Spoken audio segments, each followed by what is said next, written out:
Hello, good morning. My name is Denise Yapomaidi. I'm excited to be back to serve you AM News. Now, let's start with a region conversation because the Social Security and National Investment Trust, SNIT, has decided to sell 60% of its shares in 4 hotels to a private investor, stating that it was the most viable option to revive the fortunes of the hotels.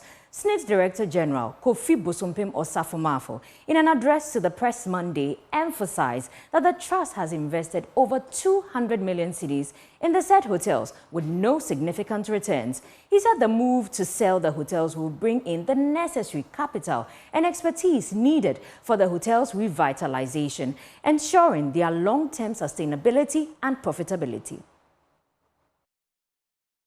We can simply not keep throwing money into it. So if you look at that table, it gives you what the 5-year average profit after tax is. You can see a lot of negatives in there. You can see that they haven't paid dividends, with the exception of Labadi in the last 5 years. Significant losses in La Palme and Ridge Royal. And indeed, the others that make profits, they're not significant. And again, just to highlight, a significant amount of money has already been pumped into that. Well over 200 million has been put in the GBH hotels with no return in sight.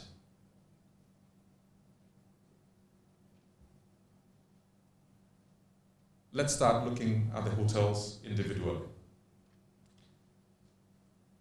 And again, it's just worth noting for the GBH hotels, and starting with La Palme, the history is relevant. Because to start with, we injected a significant amount of capital. When we sum it to date, I think it's coming close to well over 230 million in shareholder loans and capital spent on the hotels. None of that has yielded anything to us. If we look at the profitability, the dividends, the returns, there's nothing to write home about. 11 out of the last 14 years, La Palme hasn't been profitable, has not paid us any dividend. And again, they are struggling. Average return is minus 4.2% in the period preceding the decision to divest of our 60% stake. If we look at Elmina, the picture is not that different. Indeed, it's 9 out of the last 14 years. Has not paid us a dividend. The money we put into that really hasn't earned us any returns. The returns are negative. Well, Mr. Osafo also rejected claims by the former national chairman of the New Patriotic Party, Freddy Boakye, that a 200 million bid by his son to purchase 60% stake in its hotels was not considered. Another issue that's been in the press, given all these issues about hotels, is the claim that has been made that by Mr. Freddy Boakye that his son's company, Spartan Ives, bid $150 to $200 million and SNIT turned it down. Again, that can't be substantiated. And I want to take you through the process and Spartan Ives' involvement with the trust. The way the process works is as follows. This process was on the procurement methodology was a cost and quality basis. What that means is that we assess the technical and financial proposals that you bring. First, you bring your technical proposal. You submit that. Everyone does. The proposals are opened in front of everyone. They go to an evaluation panel. It is scored. Once it is scored and you get past the passback, we then assess your financial proposal. That is the process, and that is what the law requires us to do. We did exactly that. Spartan Ives did not get past that stage. Their technical proposal was weak. They scored below the required 50%. And so their financial proposal was not even assessed. The envelope was not even opened. It was returned to them. Now, away from SNIT, residents of Noton are demanding the Volta River Authority construct safe havens as it prepares for yet another spillage of the Akosombo Dam, which previously left many homeless. The community, still reeling from the last overflow's devastating impact, seeks immediate action to prevent further displacement and ensure their safety. These demands, led by the Assemblyman for the Agbetikpo-Siko electoral area, follows the VRA's statement of an impending controlled spillage. Assemblyman for the area, Derek Kuga, said no formal communication has been made to the residents yet about the pending spillage. However, he demands adequate safety measures be taken to protect the residents. In case something like that will happen, my message to VRAs is that it's the right time for them to come down with a plan, not only stimulation exercise or a stakeholders meeting in the area or in a district assembly where the incident will occur. I think they should come out with a plan where the people will move to, where they are going to settle, or their shelters must be well prepared before this exercise will take place. And Mr. Kuga added that the construction of housing units by the Ministry of Works and Housing for victims of the previous spillage has also stalled. Residents are still residing in classrooms of schools in the area. They moved out of sight almost a month now, per my correction of information from their source. They said they are short of material, so they'll be waiting until material come in before they'll be back to site. So currently the project has stopped, it's no more ongoing, and it hasn't even reached any place at all for we to have a home. At my camp here at Agbetikpo, some are still here in the classroom, and students are still using a tent that UNICEF have donated for them. Students are no more using their classrooms, and the whole places have just messed up. No more as a school. We just clarify it as a home now. Students are no more having their peace of mind or their privacy as a student. They are living with parents in the campus, where they don't have the privacy to just be within themselves as if they prepare from home going back to school. They take it as they are still at home. So academic performance within this season of time, I can imagine how it will be. Well, attempts to speak to the VRA on the upcoming spillage have not been successful. Now, let's move on to some election stories, because the National Election Security Task Force has committed to rally all of its strength to sustain the peace of the country throughout the electioneering period. The task force has thus encouraged the Electoral Commission to keep them informed about its plans for elections in order for them to strategize accordingly in that regard. The Inspector General of Police, Dr. George Ekufudampare, said this when he led the National Election Security Task Force to visit the chairperson of the Electoral Commission to commend the Commission for a successful votes transfer and limited registration exercise. From the security point of view, coming to ask the EC and the team what exactly they think we did right that we need to continue doing, and what we need to improve upon as lessons that we also go back to reshape our strategy. Then at the other end, which is the fourth point, is to have a way of also telling you some of the concerns that we might have had. And then for us also to bring that to the fore, for you to help us so that going forward, those concerns can be also addressed. And more importantly, because you cannot revisit the past for purpose of reliving it, but you can only do so for purposes of learning lessons. Now that we're learning the lessons that we need to learn, we are rather also very interested in what is ahead of us. So for us to have a discussion as to what is ahead of us, because we were prepared for the voter exhibition, which was slated for, supposed to be about a week or two from here, but it has to be postponed to somewhere in August, which I'm told the date, even though it's somewhere 20th, but it's yet to be firmed up. We have also been told that there has been a bit of change in terms of giving people opportunity somewhere in August to a limited opportunity for some voter registration and transfer.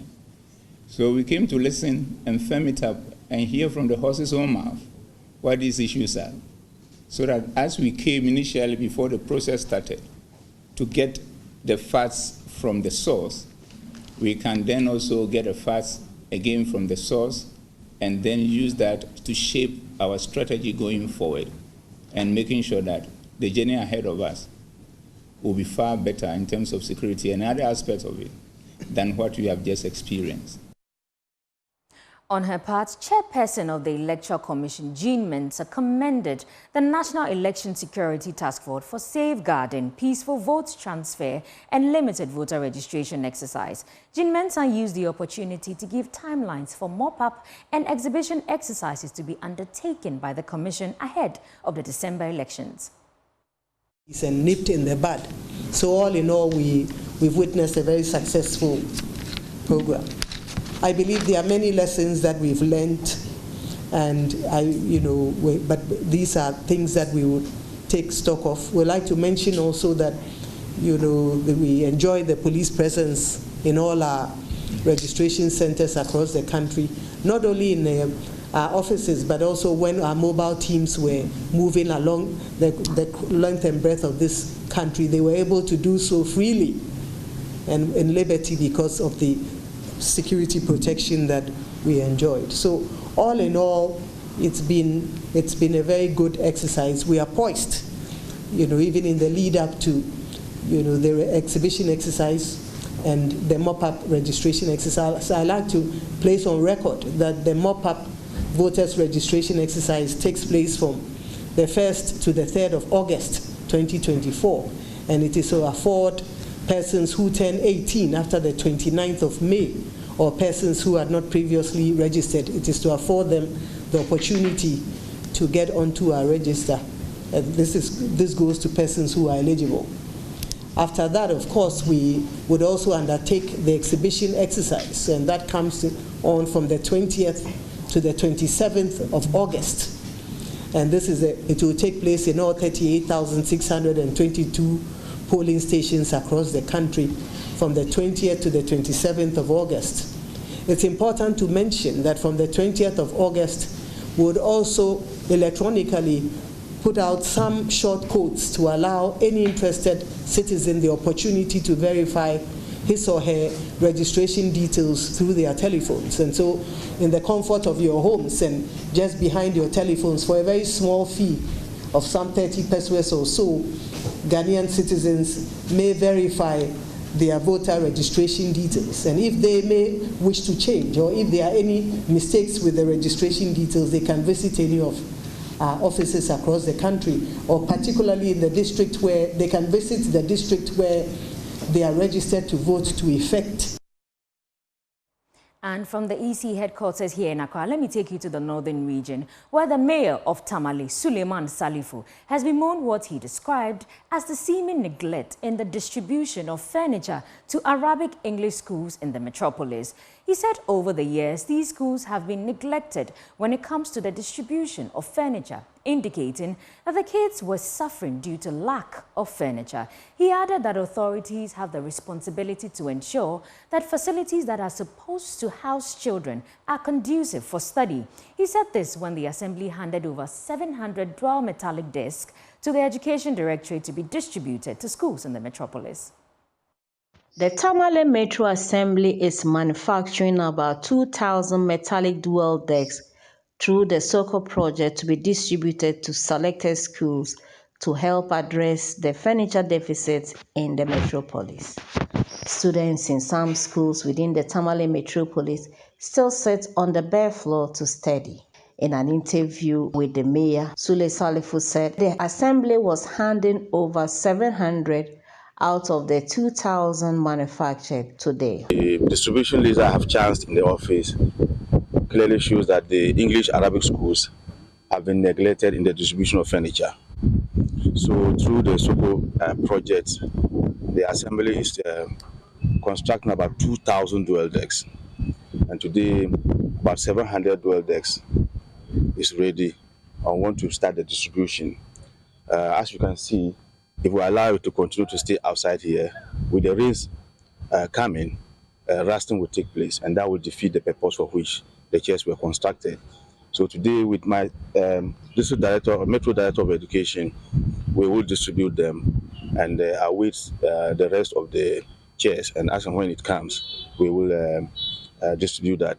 We have realized that our kids are suffering a lot in many of the schools. They have no furniture to sit on, and that discourages them from going to school. If we are calling on parents to send their children to school, I believe that the authorities also have the responsibility to ensure that the facilities that are supposed to give them conducive environment to study must be provided. On his part, the Northern Regional Director of Education, Nelson Conlan, said challenges hindering teaching and learning in the region cannot be overemphasized, stating that the furniture will go a long way to address the shortfall. The numerous challenges that I have in the metropolis cannot be overstated, of which furniture is number one. Our situations in schools are such that a lot of the children have not got sitting places to effect teaching and learning. So when I heard this from the mayor that he has made some 700 dual desks to be distributed to some of my schools, I became delighted and interested in it. And I want to thank him so much for that intervention, and also ask that he should expedite action on the remaining that are yet to come, so that there can be a wide coverage of schools that have these problems affecting teaching and learning to take place. Well, from the Northern region, let's head to Upper West, where a member of the Defense and Interior Committee in Parliament, Superintendent retired Peter Lanche-Netobu, has alleged that there is secret recruitment being undertaken by the Interior Minister, which is against the laid-down rules and standard practice in recruiting personnel to the various security agencies. Superintendent retired Peter Lanche-Netobu, who doubles as a member of Parliament for Wild West, warned that the country is on the verge of being insecure if the right channels are not followed to recruit these personnel. He made the statement at a press conference in Wa. Joining us is Upper West Regional Correspondent Rafiq Salam has more. He stated that the press conference was necessitated by calls he received from all over the country regarding secret recruitment exercise embarked on by the Interior Ministry. Though I am in the constituency, the pressure on me from Hamele to Axim, from Elubo to Aflao, everybody is calling. Police officers who have families who are interested in becoming security officers are calling me. People who have completed school and they have interest in joining the services are calling me. They are calling me about recruitment. And I have said it openly. Recruitment has a standard process. Get financial clearance from the Ministry of Finance, advertise for the information of the general public, let people who are interested in wearing the uniform, whichever one it is, apply voluntarily. And when they apply, you screen them. And when you screen them, you pick the ones that are the best, take them through examination. When they are done, they go through the medicals. And if they are true, they are ready to be trained. Superintendent retired Peter Lanche-Netobu warned that the recruitment exercise superficially embarked by the Interior Minister will not help the development of the country. I want to put square pegs in round holes. You can do that anywhere. And probably the results can impact us negatively, but not too bad. But if you do that in the security sector, our democracy is anchored on a strong security foundation. If the security sector collapses, we have ourselves to blame. Let's put our best inside Ghana's security sector, because it is clear that without security, we cannot have development. And we're not just talking about security for the name's sake. We are talking about professionalism in our security sector. We are talking about dedication, commitment. We are talking about men and women of integrity wearing the uniform. The youth of this country are worried. The youth of this country are seeing hopelessness. The youth of this country believe that we are not transparent enough. The youth of this country believe that we don't want to be accountable. Every politician listening to me, transparency and accountability are key values of democracy. Let's go by that. And of course, if I go to apply and I'm not taken, those that are taken, I know that comparatively they are better than me. And now defending champions of the Ashanti Regional NSMQ Kumasi Anglican SHS is in high hopes of defending the trophy after they successfully booked a slot at the next stage of this year's regional competition. The school escaped defeat to St. Joseph SHS by the skin of their teeth in defense of the championship trophy. The school is, however, set to compete with Prempeh College, Osei Tutu Boys Senior High School and St. Hubert Seminary at the semi-final stage later today. Emmanuel Bright Koku reports from Kumasi.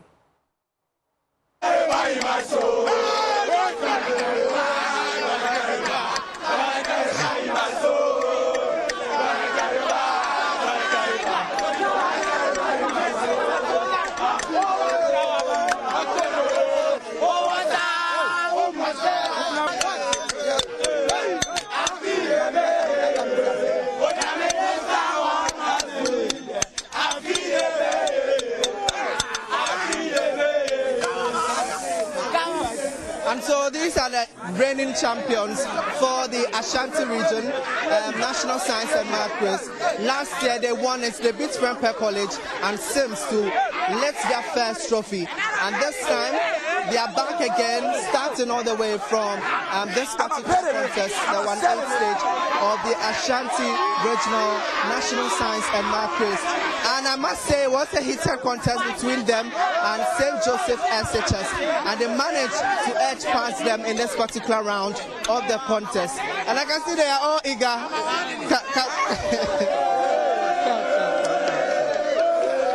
The thing be like say, we cast we will be better people.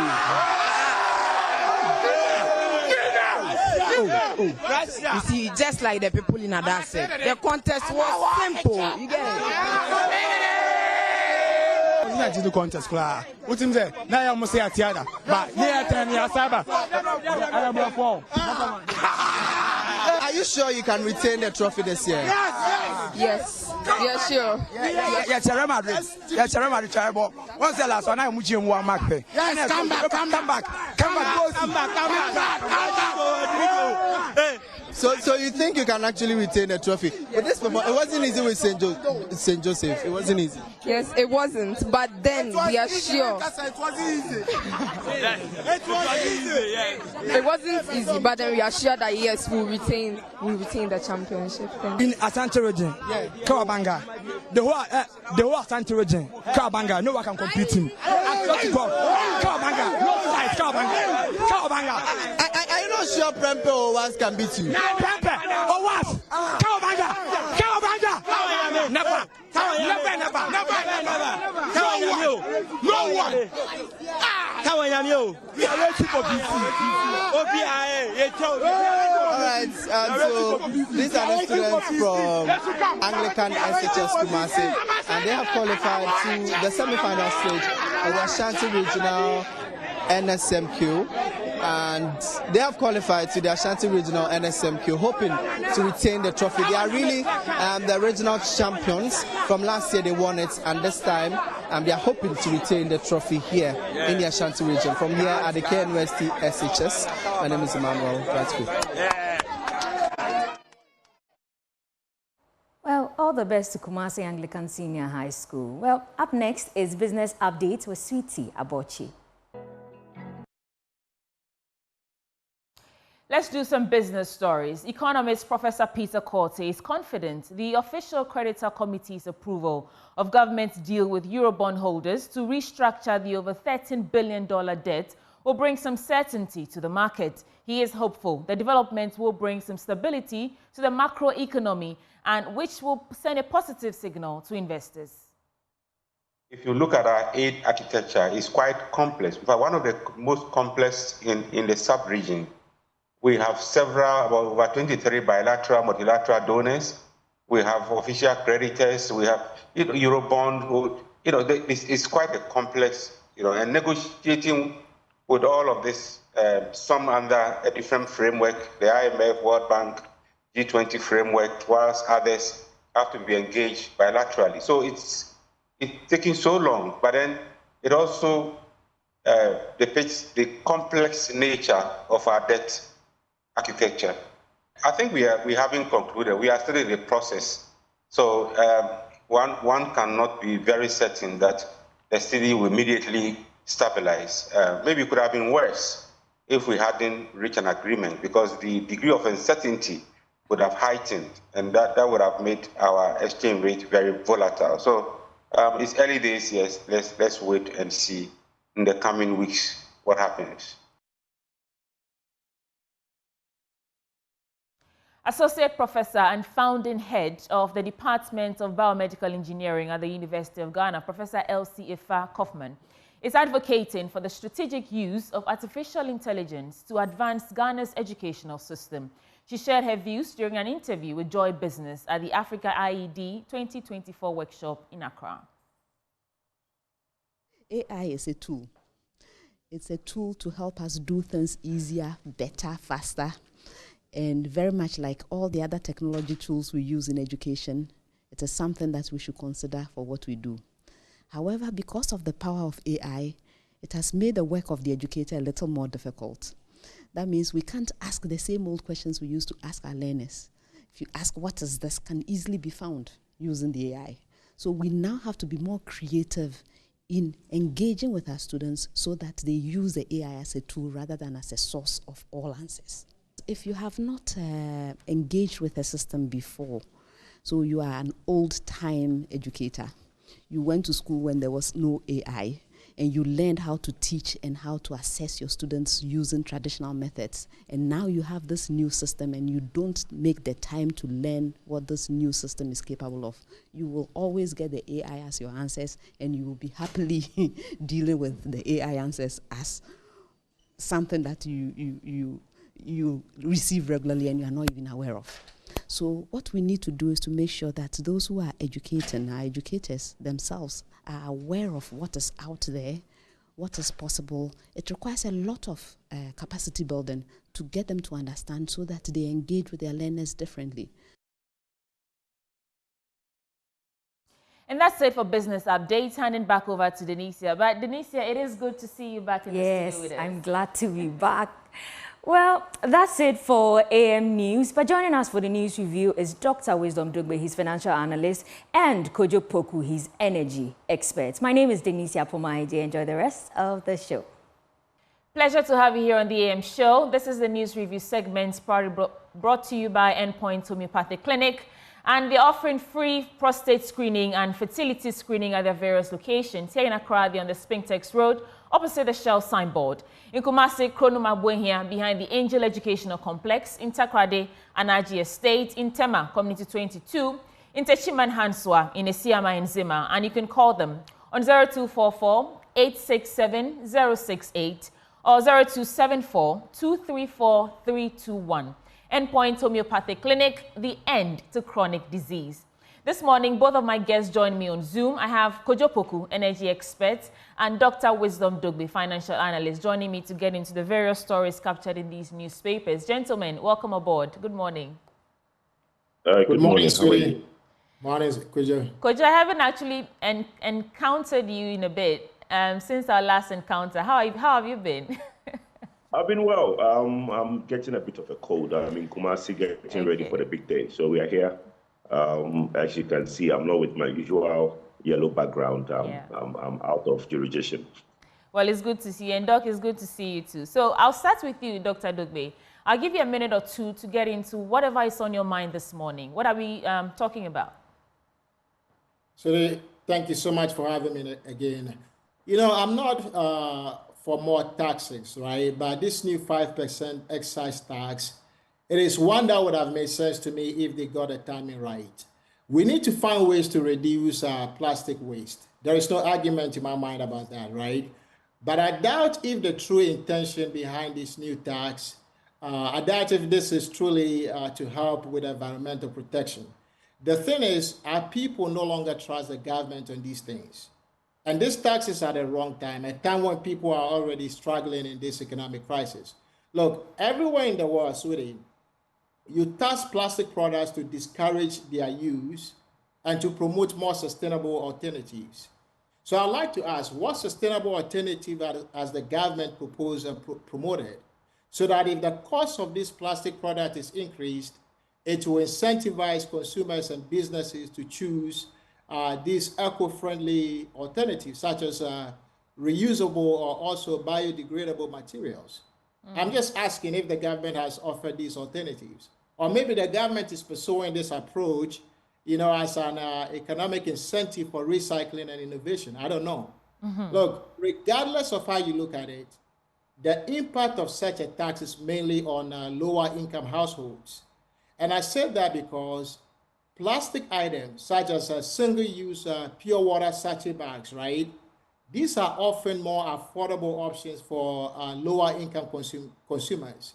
You don't always see the wealthy in our society, rolling down their windows in traffic to buy pure water. So this new tax could place an additional financial burden on the lower income citizens, which further worsens economic inequalities in the nation, sweetie. Okay, thank you, Doc, for that. Kwadwo Poku, what's on your mind this morning? Well, it's a big day for the New Patriotic Party. Today marks the end of our process. We started a very big process of electing from our grassroots all the way to the flag bearer. And on November 4th, we elected Dr. Mahmoud Bawumia as our flag bearer. And he, in turn, as the constitution of the MPP demands, have to elect a running mate, which he did a couple of weeks ago. And today we unveil the running mate, Dr. Matthew Opoku-Prempeh, popularly known as Napo, in Kumasi. And it's going to be a mammoth crowd in Kumasi to basically witness the unveiling. And after that, we hit the road and basically start the door-to-door, corner-to-corner, window-to-window campaign in the northern region. So I think it's a big day for the party, and I'm looking forward to a very successful day. Yeah, on that note, let's get into the papers, and I'll continue in that line of thoughts because on the front page of the Daily Guide newspaper, it says, Bawumia presents Napo to Otumfuo today. NDC, SC parking claims untenable, that is according to Apenyo Markin. GNPC flaws any in $7 billion case, and Okwe shakes Domi Kwabinya. EC Chair IGP pledge credible elections. Let's start with a story that you just gave us, Kwadwo Poku, about Bawumia presenting Napo to Otumfuo this morning. I'll just read excerpts for context. The New Patriotic Party presidential candidate Dr. Mahmoud Bawumia will officially introduce his running mate, Dr. Matthew Opoku-Prempeh, to the Asantehene Otumfuo Seitutu the second today. Now, according to reports, there would be a grand debate of chiefs and people of Asanteman at the Nana Efia Kobe Park inside the Misha Palace to welcome the NPP presidential candidate delegation. I'll come back to you,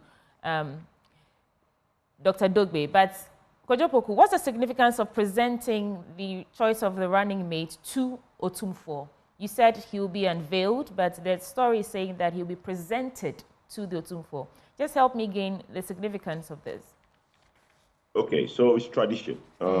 We are Ashantis. In our great land, the law is very simple. The Ashanti tradition has something that says that even if you see an ant in your house, you need to go to Menshia to ask permission before you kill that ant, because everything on this land belongs to the stool. That's the basic tradition of our land. So if you come onto the Ashanti land to perform any event, to take anything you want to do on the Ashanti land, the first point of call is to the owner of the land, Otumfuo Seitutu, who sits on a golden stool. So we need to go and perform that tradition of presenting his grandchild to him. You pick somebody from this great land to represent, to be the running mate of the party. That person is a representative of the entire country, but also representative of the Akan and Ashanti tradition.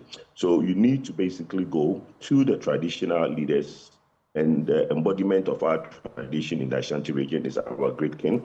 So that is where we need to present his grandchild to him, that Nana, we've taken your son to be our running mate, and we present him to you before you unveil him to the whole of the Asante mine. So you need to present him to the occupier of the golden stool. Dr. Dogwe, any quick thoughts or reflections on this before we go to other stories? So I just don't think Dr. Napo is really representative of the nation of Ghana, right? I mentioned the last time that I didn't know Dr. Prempeh very well, Napo very well, and Kwadwo made a very good point that it is best for me to take time to know him before judging him. And I can share that I took the time to ask the folks that matter, I mean the average Ghanaian voter. I asked them to educate me about Napo, and almost all of them use one word to describe his character, and that one word is arrogance. As I also observed when I saw him answering questions on Doomso, and that really confirms my first impression about the man. And I'll say it again that, in my opinion, he acts as though he was somewhere minding his own business and didn't want anything to do with politics.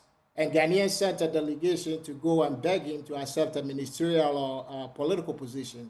I mean, for me, right, his efforts to gaslight the Doomso situation and his cheeky answer when he was asked for a timetable, I think he's still working on fully appreciating the concept of servant leadership, which is something you need very much, to succeed in most leadership settings.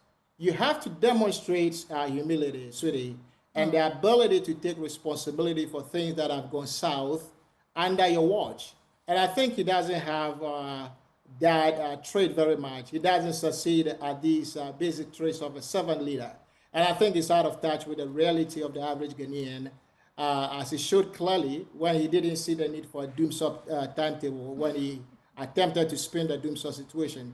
So I'm all for tradition. They should unveil him, they should visit Asante. I think that's all tradition. But as far as representation of the Ghanaian people, I don't quite see how Napo fits into that view. Okay, so I guess this is the first that we'll see of Napo 2.0. This is a new Napo that is going to be unveiled. And so going into the elections this year, what were you saying? Quickly? I said the most important thing we have to take away from this is that what my brother just said is his personal opinion.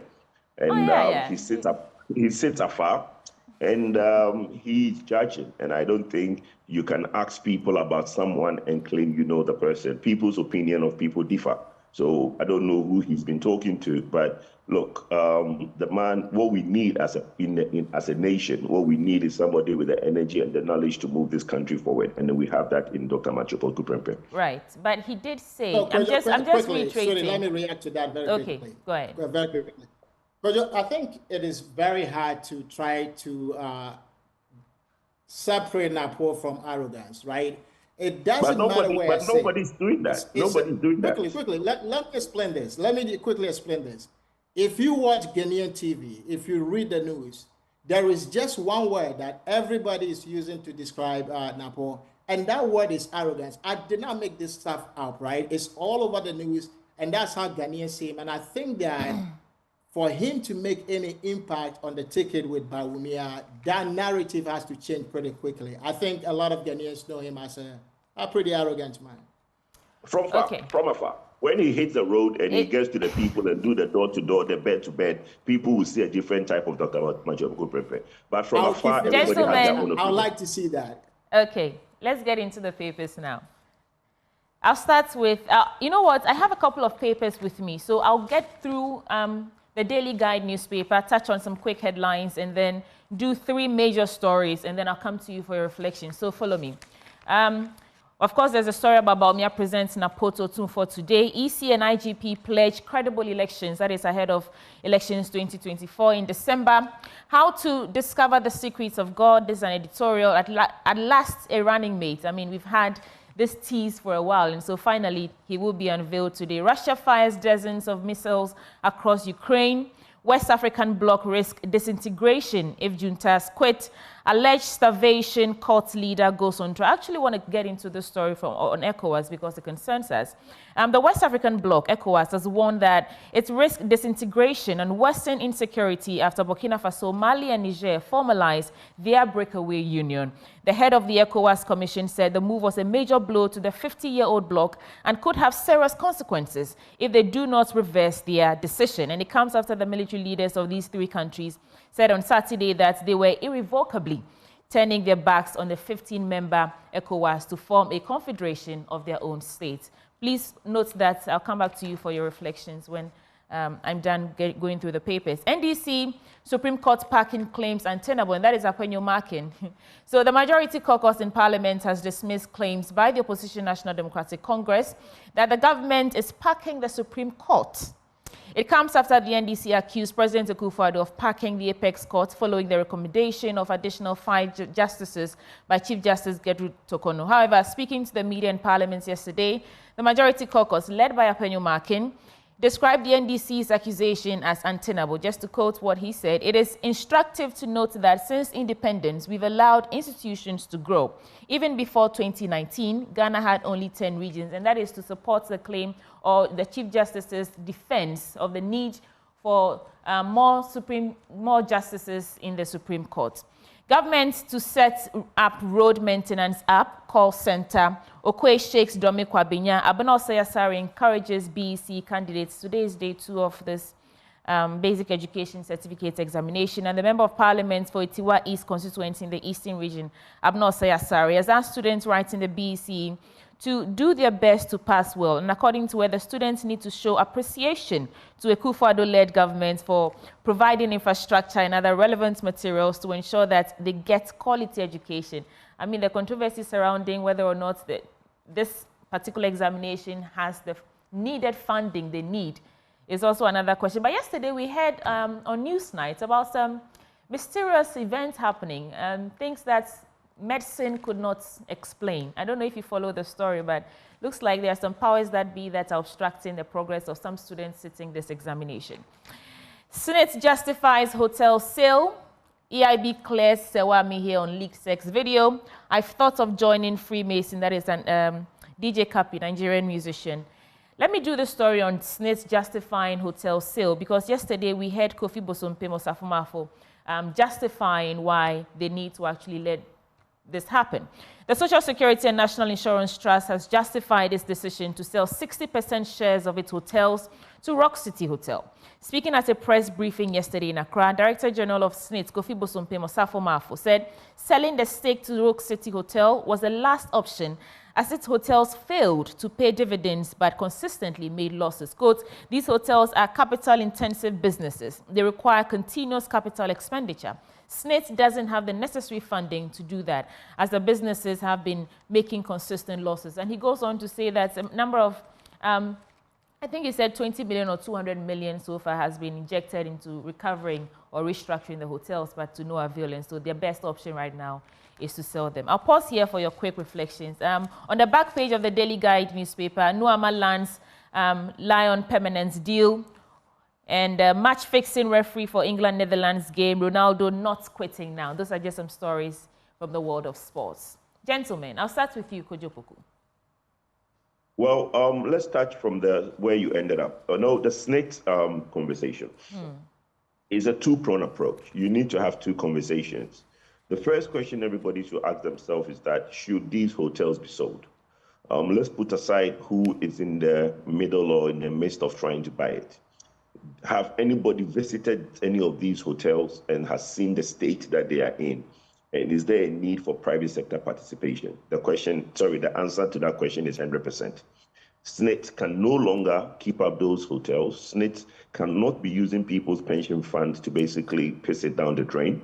So there's a need for a private sector participation. This conversation has been going on as far back as 2017, when I have an investment company, Pan-African Capital, that has been in the midst of this process when my big uncle, Mr. Gedilayi, was the chairman of the what do you call it, the consortium, the arm that owns these hotels. SNIT is only the investor. The most important thing is now that we agree that the hotels need to be sold, then the next question is, who is it to be sold to? If a Ghanaian has the money to buy it, why not? We tend to like bastardizing Ghanaians who are well-to-do to do some of these things. Yes, there's a question mark on my brother, the agric minister, who sits as a minister but has private wealth. Nobody can say that Brian's money was when he came in government. Brian has got private wealth before MPP came into power. So that conversation is subject to debate. Can a sitting minister who has private wealth acquire an asset? If the law allows it, why not? I Does think it we should though? really. Well, I don't know what the law says. I mean, I honestly don't know what the law says, but the money, there are two, like I said, there are different conversations. If you strip it away from the emotions, where there's politics involved, why is Brian the one to buy? If it needs to be sold, and it's a Ghanaian called Brian Champon who has his own money to buy. I mean, Mr. Brian Champon, Honorable Brian Champon, has sat in various positions as deputy minister and minister, but his wealth, how much money Brian has, predates 2017. So everybody can check that, and it's a fact, okay? So that said, how is it that it's a problem? It's not like he's somebody who didn't have anything, all of a sudden made money and is trying to acquire assets from SNIT. And SNIT is only an investor, okay? And if SNIT is selling its shares, there are so many shareholders of those hotels. Some in the central region have Atuahoe them as shareholders. So what's wrong if they acquired it when they were in government? So what's wrong with if Brian Champon has money to acquire? So for me, that is how I see it. I don't think we should basically flood it with the politics that we are doing and let those institutions, those hotels be sold because they really need the dire investment. I slept in the Elmina Beach Resort about 3 weeks ago, and it's horrible. It needs to be sold. They need private sector investment. Before you proceed, just two quick thoughts. I cannot verify this private wealth of Brian Champon that you talk about, but the question or the argument really what do you mean? What do you mean you cannot verify it? Hold on. Before you go on, what do you mean by you cannot verify it? I didn't think you can verify it. How do you verify it? Kojo, I'm asking you the question. I let you give your submission. I'm just probing something. So you let me land and then you come in. Okay. Thank you. Go ahead. So what I'm saying to you is that as I sit here, this private wealth that you talk about, I cannot confirm to our viewers. But when you say that, or I was trying to tell you that the argument from organized labor, even from the man who's been leading this charge, Okudzeto Ablakwa, is that if this man who is a sitting member of cabinet knows how to turn around these hotels, why doesn't he suggest it to cabinet? I mean, that's the very role that cabinet plays. No. Rather than using this private wealth to purchase it. Mr. Abuchi, let's have this conversation. Look, it's not about ideas to tell government. It's about money. You need money. The tiles are coming off. What idea do you fix a tile that is coming off? So what about the issues or the conflict of interest then? There's no conflict of interest. Okay. And let me put this on record. Conflict of interest is not a crime. The minute you declare the conflict of interest, it is declared and everybody moves on. So there is no such thing as conflict of interest being a crime. Everybody knows that Rock City is owned by Brian Champon. If he declares that, we move on. When you say that somebody sits in cabinet and should give government the idea, what idea? Kojo, I'm really surprised that you say that conflict of interest. No, but hold on. It's about money. Hold on. What are you surprised about? Tell me. So Kojo, let me explain. All right, I'll let no, Dr. Odogwe, go ahead. Look, I'm really surprised that you say conflict of interest is not a crime. Whether it is a crime or not, is that really acceptable? But in one breath, you say it's not a crime, whether it's a crime or not. Tell me if it's a crime or it's not a crime. Is conflict of interest a crime? This is the deal. Would you accept conflict of let's address this. Is conflict of interest a crime? Let's address that and move on. Look, there is a reason. Everywhere in this world. Is conflict of interest a crime? Let's address that and move on. Is conflict of interest a crime? Kojo, I would put that to the lawyers, right? As far as the legal questions are concerned, I'll put that to the lawyers. But it is very shocking to me that everywhere in this world, wherever you work, whether in politics or in the corporate world, There is a reason why organizations go the extra mile to invest in training for the employees to avoid conflict of interest and the appearance thereof.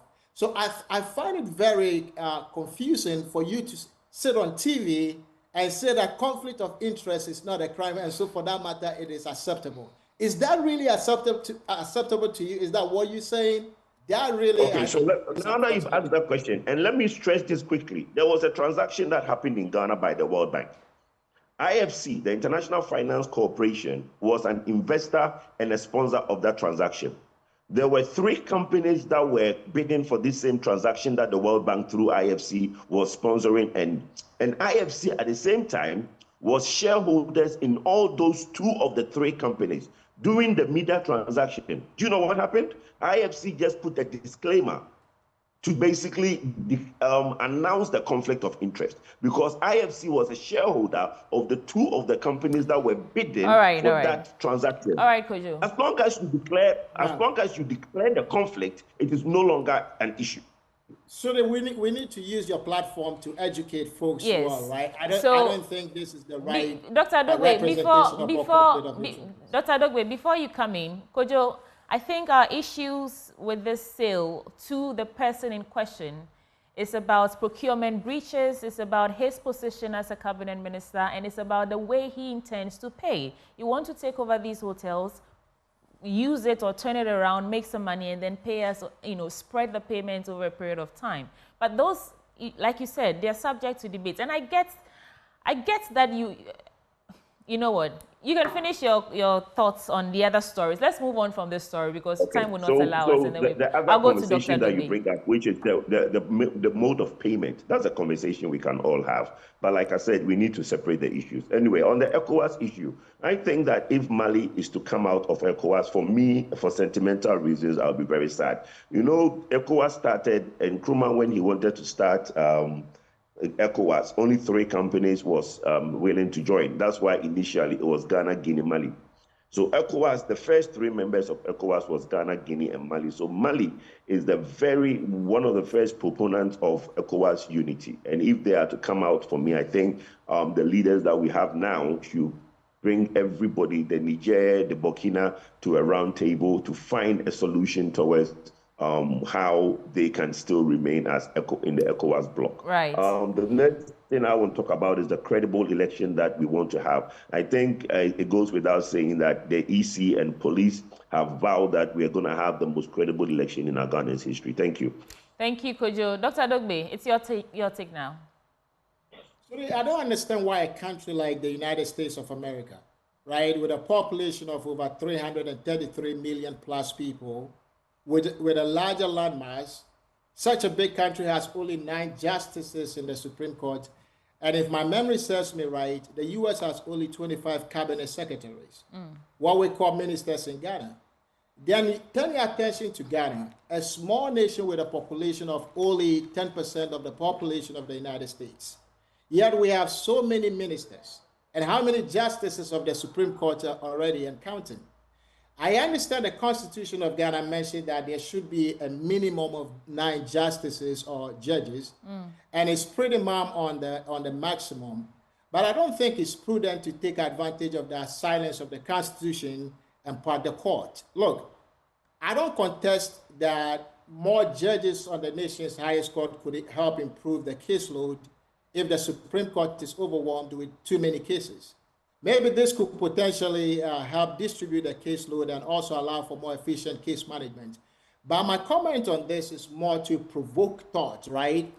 On more than an authoritative synopsis of why or why not, the Supreme Court should add more judges. I just don't think that we should be adding more judges to, cure the inefficiencies in the highest court of the land, especially if there are other factors that impact the performance of the court. Can we learn a thing or two from the United States? Why does the U.S. get a job done with only 9 justices for the last 250 plus years? Should we further decentralize, right, the judicial setup a bit more so that some of these cases can be handled at the state or regional levels? I don't know the answer to this. I'm just asking. But you see, because these judges are appointed by the president, Sweetie, I hope the nation goes about it very carefully to prevent the appearance of politicization of the nation's highest court. I think there should be a better process of appointing these judges so that one president alone doesn't get to appoint too many judges to the court. Otherwise, I think it could undermine the independence and also the fairness and integrity of the judicial arm. And the public confidence and trust could be lost if the party in power stacks the court with too many, ideologically aligned judges. The risk in this case is a situation where the nation, I think that you get a court that is politicized to the extent that people no longer trust the court. I worry about that aspect. All right, let's go to the Daily Graphic now. Oh, Siri, before you continue, can I make a quick point from what my I've brother been told just said? I have limited time, so make it brief. No, I'll be brief. When people talk about the United States having 9 justices in the Supreme Court, they refuse to add that that's the federal Supreme Court. There are 50 states that all have Supreme Courts. So it's like in Ghana, every region having a Supreme Court.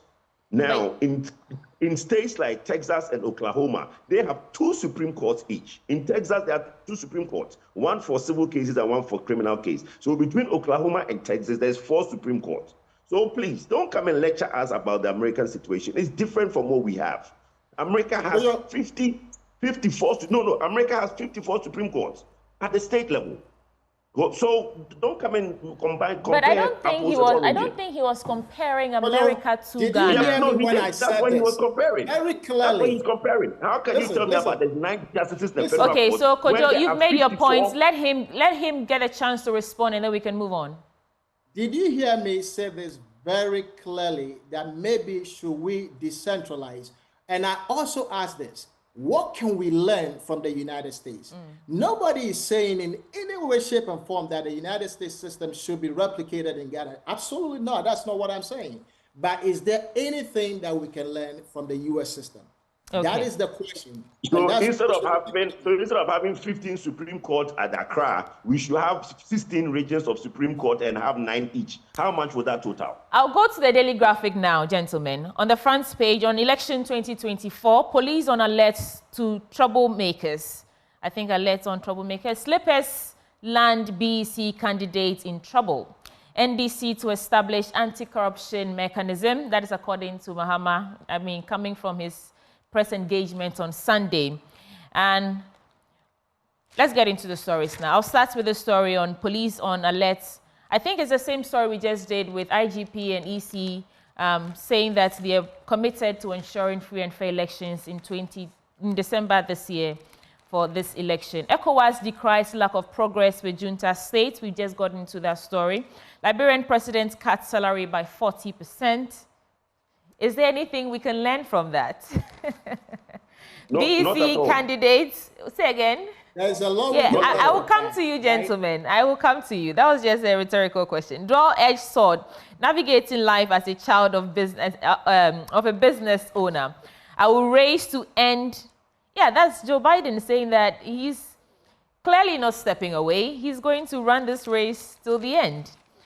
I mean, despite the weaknesses that we've seen in his oratory or in his performance at that debate that was held last week or last 2 weeks, he says he will thrive forward. Excelling for Napo, navigating life. Let me do this story, and then there was a story that caught my attention. I'm trying to find it. Yeah, Slippers land BEC candidates in trouble. I realized that in all our submission, we haven't yet talked about BECE, and it's very important. These children are writing this examination.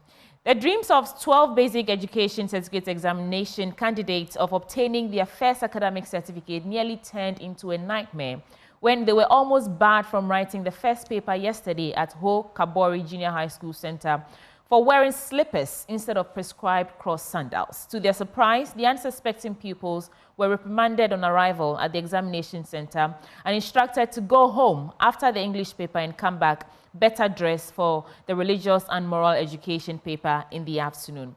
What are your thoughts on this in terms of prescribed attire to sit an examination? Dr. Dugbe. Well, there's a uniform for a reason. And I think for us to not conflict these issues. We are all told, and it's been the tradition, you come to the examination hall in the uniform. If you go to school in a certain uniform, that's the uniform you come to write exams in. I don't think it's anything new. We are trying to blur the lines in certain issues. If slippers or chalewate or whatever it is allowed in school, and that should be allowed in the examination hall. Okay. But bear in mind, to go and write a paper, you are actually going in as a student, and you should be in uniform. I like that you said we should be in uniform. Do you think that these children, these candidates, is a question of that they want to flounce the rules, or because they cannot afford to buy the appropriate, the prescribed attire? Okay, so did they come back in the sandals, and all the time they've been going to school, have they been wearing sandals, or they've been going to school on barefoot? The story should tell us that. All right, I don't think they've been going to school on barefoot, or they've been going to school in chalewate. Look, not long ago, my grandfather, my father went to school barefooted. Okay, most of our fathers went to school barefooted. I think the last born in my dad's line is the only person who was the first person to be bought a sandals going to school. Most of his elder siblings went to school barefooted. So look, I don't think it's an issue here. All right, if you hold for me. Hold for me. Dr. Adogbe, that's a question I'm posing to you as well. Is it a question of affordability, or is just recalcitrant behavior? Do you think? So I don't believe that. I agree with Kwadwo that there is a code of conduct, there is a code of dress, and that you must comply with that. But Kwadwo saying that they came back in shoes or in the proper footwear, that doesn't mean that they own it, right? Kwadwo, they could have gone to borrow that and, to wear and come and write the exams, because the exams is more important. You can't say that definitively. You and I, we don't know that for a fact, right? So I like your train of thoughts. you can't say that for a fact. Look, I grew up at home. This incident happened at home, so it really matters to me a lot. But I can tell you for a fact, a lot of people where I grew up, in the Volta region of Ghana, a lot of folks struggled to afford the basic things, right? The basic things like school uniform, attire, and all those things. So we should really ask the question: were they in a position to afford this?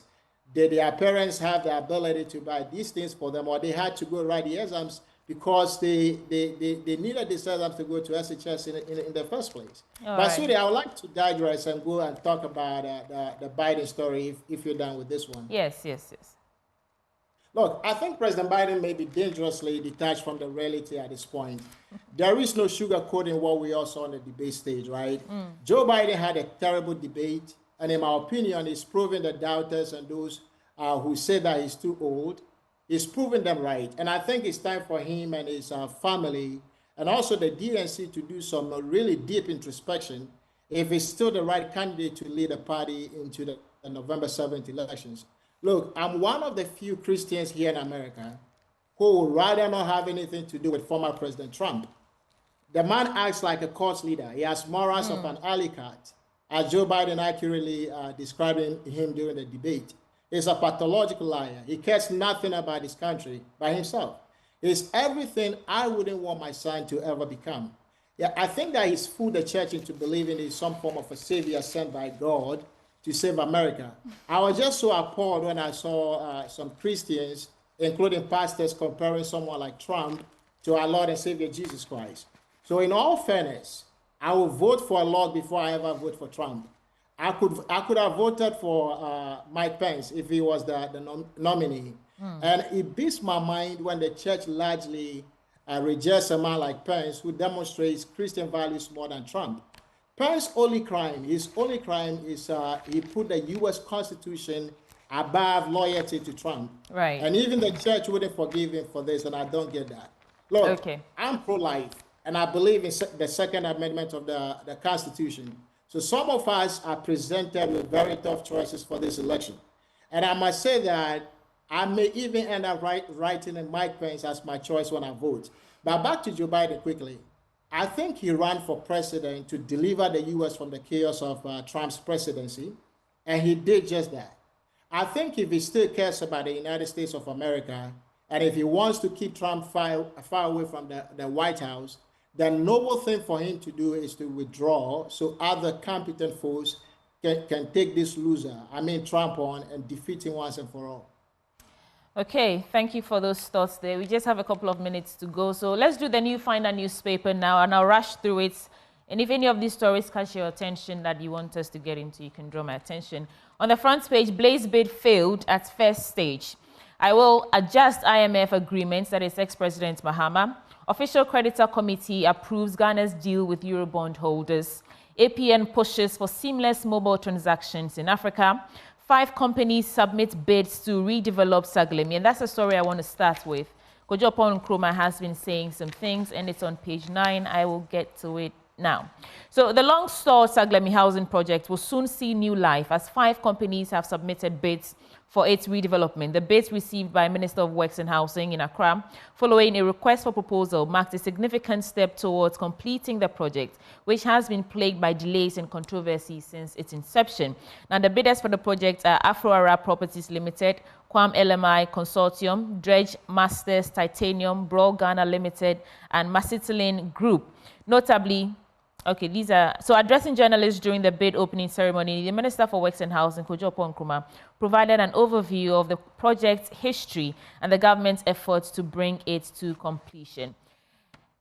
Put a pin in that. I will adjust IMF agreement. Ex-President Mahama is saying that. So he's assuring that his government would not cancel the program with the IMF. Instead, the president said he would adjust the agreement. And he made these pledges during the maiden media encounter with journalists just last Sunday. He emphasized the importance of mitigating the adverse effects of the IMF conditions while maintaining the program to ensure economic stability and progress for Ghana.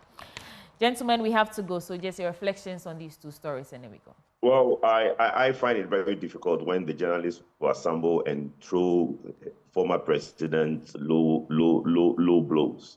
I think somebody should have asked him what would he, of course, what would he have done? What would he do to adjust? The rhetoric is not acceptable in this election. Look, he's talking about anti-corruption. Hold on, let me finish. He's talking about anti-corruption. What? Closing the barn when the horses are bolted? When are you going to do anti-corruption? You were president for 4 years. We didn't see any anti-corruption stance or acts or action from you. You are now proposing. There's this thing I keep saying. There's a picture on social media where a fox is standing there looking at sheep and telling them that if you vote for me, I will be a vegetarian. The fox are talking. The fox is talking, right? The sheep are looking at the fox. They're not listening to what he's saying. It's the image of the fox that is in their head. When President Mahama speaks, it's his image that is in the head of Ghanaians. It's not what he says, because he was president for 4 years and we know what he did. Okay. So all this rhetoric of I will do this, I will do this, what Ghanaians are seeing is the image of President John Mahama, not what he's saying. I guess we can say same for Dr. Mahmoud Bawumia. Or you would He's never been president. He's also saying the things that, hold on, Kwadwo, you need to calm down. We are having a conversation. No, so Dr. Mahmoud Bawumia has also... Wait for him to be president in 4 years. So in his capacity as vice president, I know that he's done that analogy about being a driver's mate and not the actual driver. My sister, Dr. Dogbe, your quick thoughts and then we move. Because if you don't want us to have a conversation, I have to move on. Dr. Dogbe, your thoughts and then we can go. Look, sweetie, the image that is stuck in the minds of Ghanaians is what impacts them from an economic perspective. The last 8 years versus the economic situation when Mahama was president. This is very simple, right? I don't think that Ghanaians don't need folks to tell them what to do. They can compare the economic situation under both administrations, and that is the image that will stick in their minds, and that is the image that they will take into the voting booth. Now, on the Saglemi project, right? Right. Is this in addition to the amount of money that was already spent and that thing was left to rot in the bush? You see, something is wrong with us as a nation. A nation where one president starts a project and a new president comes in and they are not willing to complete that because they don't want the other president to take credit for it. Right. We should change our mindset. We should change the thinking, the way we think about these things. We should pursue policies that are in the best interest of the people and care very little about who takes credit, who did free SHS, who did Saglami project. That all of that is the reason why Ghana is where we are today. Thank you so much, Dr. Wisdom Dobe, financial analyst, and Kojo Poku is energy expert. Gentlemen, that's all the time we have for the news review segment. Hopefully we can continue this another time. Thank you for joining us. And a reminder that this segment is brought to you by Endpoints Homeopathic Clinic, and they're offering free prostate screening and free fertility screening at their various locations here in Accra. In Kumasi, you can locate them at Kronuma behind the Angel Educational Complex, in Takoradi Niger State, in Tema, Community 22, in Techiman Hansua, in Eziama, in Zima. You can call them on 0244-867068 for enquiries and booking. Endpoints Homeopathic Clinic, the end to chronic disease. Bringing us to the end of the news review segments, but there's a lot more coming your way on the AM show. I'll be right back. Good morning, everyone. Time now to bring you sports here on the AM show with me, Muftau Nabila Abdullahi. On Sunday, the flag bearer of the National Democratic Congress, John Dramani Mahama, said he cannot promise the sports community that he will be building a world-class stadium when he's voted into office as president of the country. Some Ghanaians have been reacting to the comment he's made, saying that the country needs at least a world-class stadium to be able to host FIFA standard competitions. The idea of renovating the stadiums we have is not something that is that bad, but you're looking at the status of our stadiums in this particular country, you realize that we would need a world-class stadium as well to be able to supplement the ones that we currently have. So I feel that in as much as you would want to renovate these ones, you would have to get us a world-class stadium that would be able to satisfy each and every game that we play, just like Pate had asked the vice president some time ago. If he say he go do them there, he go feel do, but we forget more stadium. You see, I always say if the players calm down, then go take off the pitch, no, where the players now don't they feel say them go play their matches then things. Because in club, them are club teams where them they play, no, them they play for good top. Wave them can Ghana, maybe green grass, sand, then other things. So they're not the fit play the football where we say them go feel. So for me, the mama say go feel do there, he go feel do harm, but we forget more we play into footballers day. The pitch where we they need most for Ghana. So I'm sure say if he say he go do there, he go do no yawa we dey in bag. Abani nye serious o mo aye. Me nye hu say aye Ghana ha no. Abani to me mo aye sports. Serious because Abani is also bana wa nkasa hu ade aye omani na kansi a wo be yama ye na so ntumi nche wa dwon dia. Abani nye serious because you say amma ni aye hu say Abani bi antumi mo aye. Enti individuals yankeke hu mum. Ni hu se ye wi nya betun aye ya de beboa me no mienu na fa so aba so abo akirima ni nya aban asema no before give am the go ahead make you do am because Ghana pitch there every pitch be yawa for year. Ghana pitch there we no get better pitch, so no if you compare here to the outside people for the pitch, yeah. So if we give them the opportunity where you say if you do am and that one there we will go support to make you do am.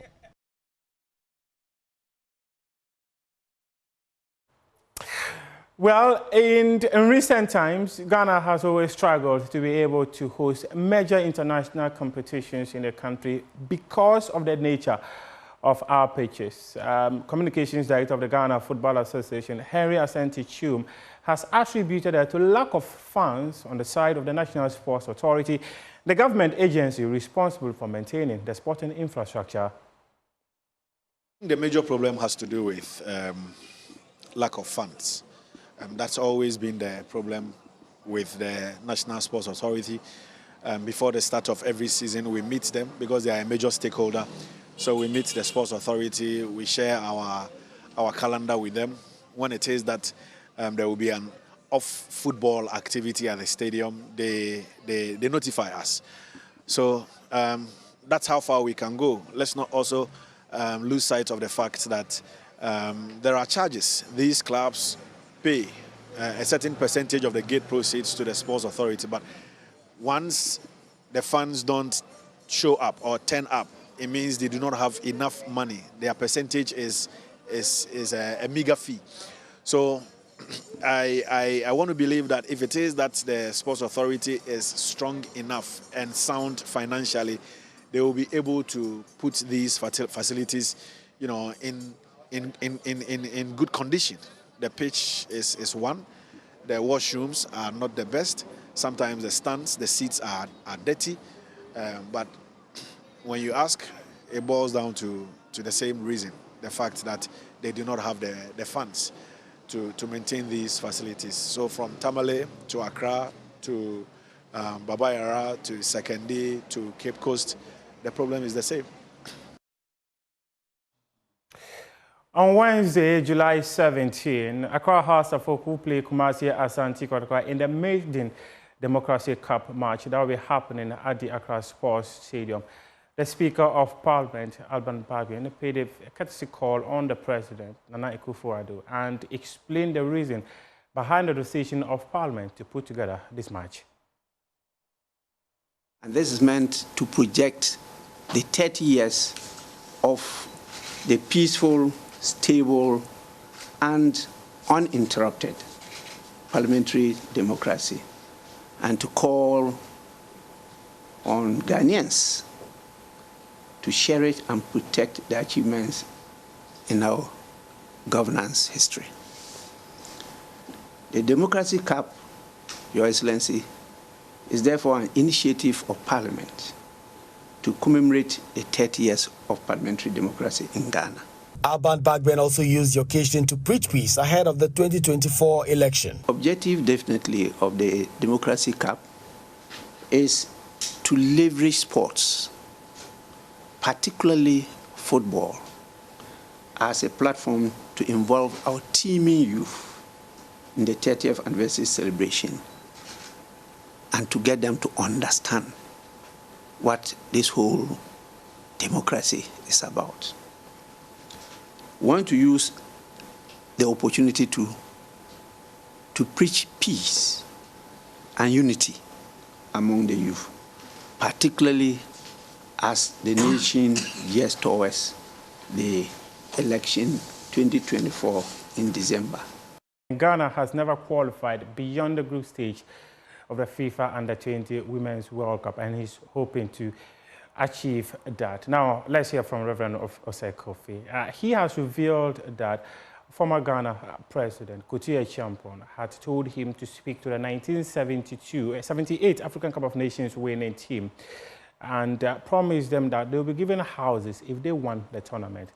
Unfortunately, these houses were never given to them. He also spoke about how Dr. Kwame Nkrumah promised the 1963 and 65 African Cup of Nations winning teams houses, but those houses were never given to them.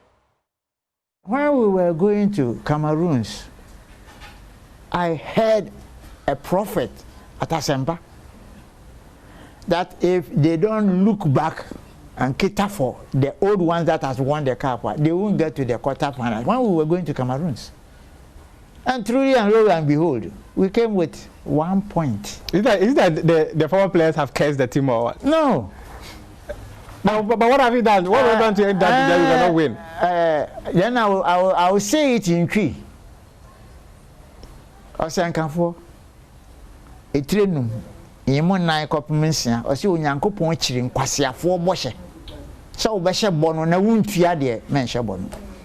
You promised us to give us a house, and if you don't give us a, we have cursed you. Which year were you promised this? Nkrumah. All the AFCONs. All the AFCONs. The 4 that we have won. Nobody had a bicycle. You go and be a second at Equatorial Guinea, and they were given a Cherokee car. But Kwame Nkrumah was believed to be a man who treated the national team so well. This is it. In 1965, when we won the cup, we brought it. There was a big banquet. That is where I had the special certificate. Could you believe a minister stole it? I don't know where the certificate is. A special certificate by Osajifo is in this thing. I don't have it. I don't know. At Champon, he made me stadium manager. And he called me and Simpasante to tell the Black Star players that if they win the cup to honor Ghana and him as the commander-in-chief of the Ghana Armed Forces in Ghana. It was then the Dansuma estates were being built. They will have a house each. And they won. And Akufu removed a champion. And Akufu said he didn't promise. You see the unfortunate incident? When a head of state promises and the head is not there, is the state also not there? Recently in Nigeria, when we were to play them in the last World Cup qualifiers, all those things were settled. But unfortunately, we beat them to go to the World Cup. But I remember John Dramani Mahama also met former winners of the AFCON prior to AFCON 2015. I recall that. Who?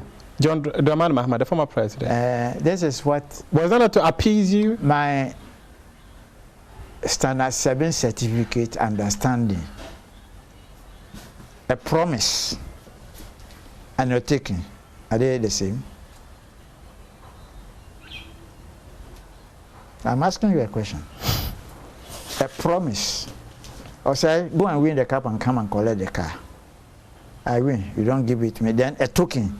Say, okay, what I have, I will give you. Are they the same? And what your mama did, look at this. We got to the finals with Ivory Coast. 5 penalty shootout. Listen to this very careful. John Mama, what he did, you know. If he has fulfilled the promise, the 5 penalties, Ghana scored the first. Ivory Coast missed the first. Ghana scored the second. Ivory Coast missed the second. Now the 3. Ghana missed. Cote d'Ivoire scored the 3. We scored 2. We needed 1 goal to win the cup. You see the token, what they did for Ghana. We went to the finals. So the token took us to the finals. To the finals. But it couldn't win the tournament. Couldn't win the cup, my friend. But where was the token? I asked you a question, you didn't answer. A token and the promise are definitely different. They are different. But what I am saying is that, Reverend, in 2010, there was nothing like that, but Ghana made the final and lost to Egypt. Did they meet the old players to appease No. Mama's one was just an example. Okay. Okay. Because he did that, you know. I told him, sir, I am not a learned student, but I know a promise is different from a token. Can you put up $5,000 to build a house? The $100,000. What did they do that they got the $100,000? Do you know when they came? Everybody bought a house. That's your sports for now. We do have more sports stories on myjoyonline.com. We appreciate your time. Welcome back on the AM show. It's time now for us to talk about some legal matters. Now, in a letter dated 30th of June 2024, the Chief Justice, Gertrude Tokono, her ladyship, wrote a letter to the President recommending some 5 justices to be added to the Supreme Court. And it's come under some controversy. The National Democratic Congress has a stand. They're accusing the NPP of packing the Supreme Court for their own intentions. And some NPP members, the majority caucus yesterday, led by Apenyo Makin, was defending that the Chief Justice has done no wrong. But this morning, I'll be joined by some guests from the legal and party places to understand what's really going on and what the controversy is and what's the way forward is. But this morning, right now with me is Martin Kpebu, private legal practitioner. Martin, thank you for joining the conversation. Good morning, sweetie. Give me 1 minute. I'm trying to pack here. Okay. And then, all right. So we will also be joined by Godwin Eduji Tamaklo, and he's legal and communications team member of the National Democratic Congress, and Xavier Kuje, the PRO for Ghana Bar Association. And in the course of the conversation, they will join us. But Martin, I don't know if you've been able to pack yet. I'm sure you've been following this developing story with keen interest. What do you make of the situation?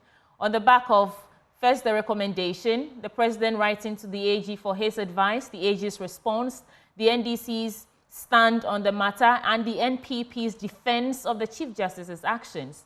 What do you make of it all? All of them have been involved in a very illegal conduct. Very illegal from the... Illegal? All the actors. Yeah, Chief Justice to President, President to the Attorney General, Godfrey Dami. No, we cannot allow such illegal conduct to continue. It's wrong because the Constitution is very clear on the face of it. Article 144 clause 2 makes it clear that the Chief Justice, if a Chief Justice can nominate, but it should go to the Judicial Council. Go to the Judicial Council. The Chief Justice cannot write directly to the President. No, that's not the law. So it's surprising that the President also gave it succor by asking the Attorney General for his input, etc. Well, it's not surprising. You know, President Kwadwo is a champion of illegal constitutional conduct. So for me, I'm not in the least surprised. That's his stock in trade. He has turned our Constitution on his head several times. So it's not surprising that he's once again involved in such illegal conduct. Listen, the Supreme Court made it very clear in the case of GBA and Nana Megache versus the Attorney General that in cases like that, 3 persons or 3 different parties can nominate. That is, that the Chief Justice can nominate persons to become Supreme Court justices or a person to become a Supreme Court justice. The Attorney General can nominate, and the Ghana Bar Association too can nominate. But all of these nominations must go to the Judicial Council. So that is the body that will then vet them, screen them, etc. Upon which those who are successful, there will be a recommendation made to the President for their appointment. So the Chief Justice couldn't have legally written to President Kwadwo to kickstart such a process. We all make mistakes, so maybe they should just bring an apology and then we can move on. But there's no way the Chief Justice could have written to the President to kickstart that process. No. You see, and besides, so that's one angle. So by Article 144 Clause 2, and also by the decision in the GBA and then Amegache versus Attorney General, 20th July 2016, they are wrong. That's very wrong. Then we go to the second point, right? The second point is that by law, it is not hard law, but we also have what we call convention. No constitution can possibly write everything under this FQA nation. So some of the rules evolve by convention, like the way by convention in Ghana, the vice president is made in charge of the economic management team. It's not stated in the constitution, but we've accepted that that is a convention. So in the same way, by convention, we've said historically that we don't go above 14 or some people say 15 Supreme Court justices. We don't go beyond that. And Martin, that is what is it possible that, you know, just because you're saying that some of these rules are not written in the Constitution, but, you know, they evolve by convention, is it possible that the Chief Justice has the mandate to actually recommend these judges, but it's not a hard law, like you say? Is that a possibility? That she's still operating within her mandate, but it's just not a hard law? No, she's not operating within her mandate. Let's repeat. What the case is called GBN and Amegache versus Attorney General. What it shows is that she can nominate, but it should go to the Judicial Council. The Judicial Council is an independent body also set up. So she's also part of it. Other Supreme Court justices, they have not just Supreme Court justice, there's a representative of the Superior Court justices, there's a representative of the lower courts. The president has 4 representative people he appoints onto that body, deans of faculties of law, some, etc. So it's a body that has that constitutional charge. So the case is saying our law is that Article 144 Clause 2 that send the nomination, the interpretation given by the Supreme Court in that case of Article 144 Clause 2 is that send the nominations to that body. So, sweetie, that body will then vet the candidates and do all the other necessary things. Then they write to the president. It's not just vetting. It also means that as a council, they will sit down and look at the propriety of the nomination in the first place. Oh, are there vacancies, etc.? Or will there be vacancies so soon? In the near future. So let's start today. So it's that body that has to collectively take a decision. Okay. So when one man hijacks the process and writes to the president, we can't say the Chief Justice was within mandate. No, okay. We all make mistakes. It's a mistake. So we're going to the second point that I'm developing, which is that this case, at this time that you're trying to bring in more Supreme Court justices, it will lead to a case of midnight judges. Midnight. When we say a midnight judge, that's a judge who is appointed at the time that a president is about to exit. No, we don't do that. We don't allow it in our body politic. We are learning from the United States. They had the case of what we call Marbury versus Madison. It's a case that all law students are compelled to read. So every lawyer knows about that case. That is a case in which the second president of the United States in 1801, John Adams, when he was about leaving office, he appointed some judges. Unfortunately for them, because he was just leaving, some of the justices did not receive the appointment letters. So the next president took over, Thomas Jefferson. Then one of the judges called, or the appointed one, called Marbury. So Marbury then sued Madison. Madison was the Secretary of State under Thomas Jefferson, the third president. Now, come on, give me my appointment letter. So the court went into it and said, no, the appointment letter will not be given. But we got some other great rules out of it, but that's not for discussion today. So, but the political fallout from it, it created so much embarrassment from the government. So since then, in governance, every government tries to avoid midnight judges. You don't make appointments very close to the time you are exiting because something could go wrong and the process will not be finished. So take, for example, Parliament is going to rise at the end of this month. So if you had continued the process, Parliament is going on recess. They are going to campaign, etc. When are you going to call them to come back, etc.? All those things. No, so much expense. We're already bleeding. Okay. So you look at it.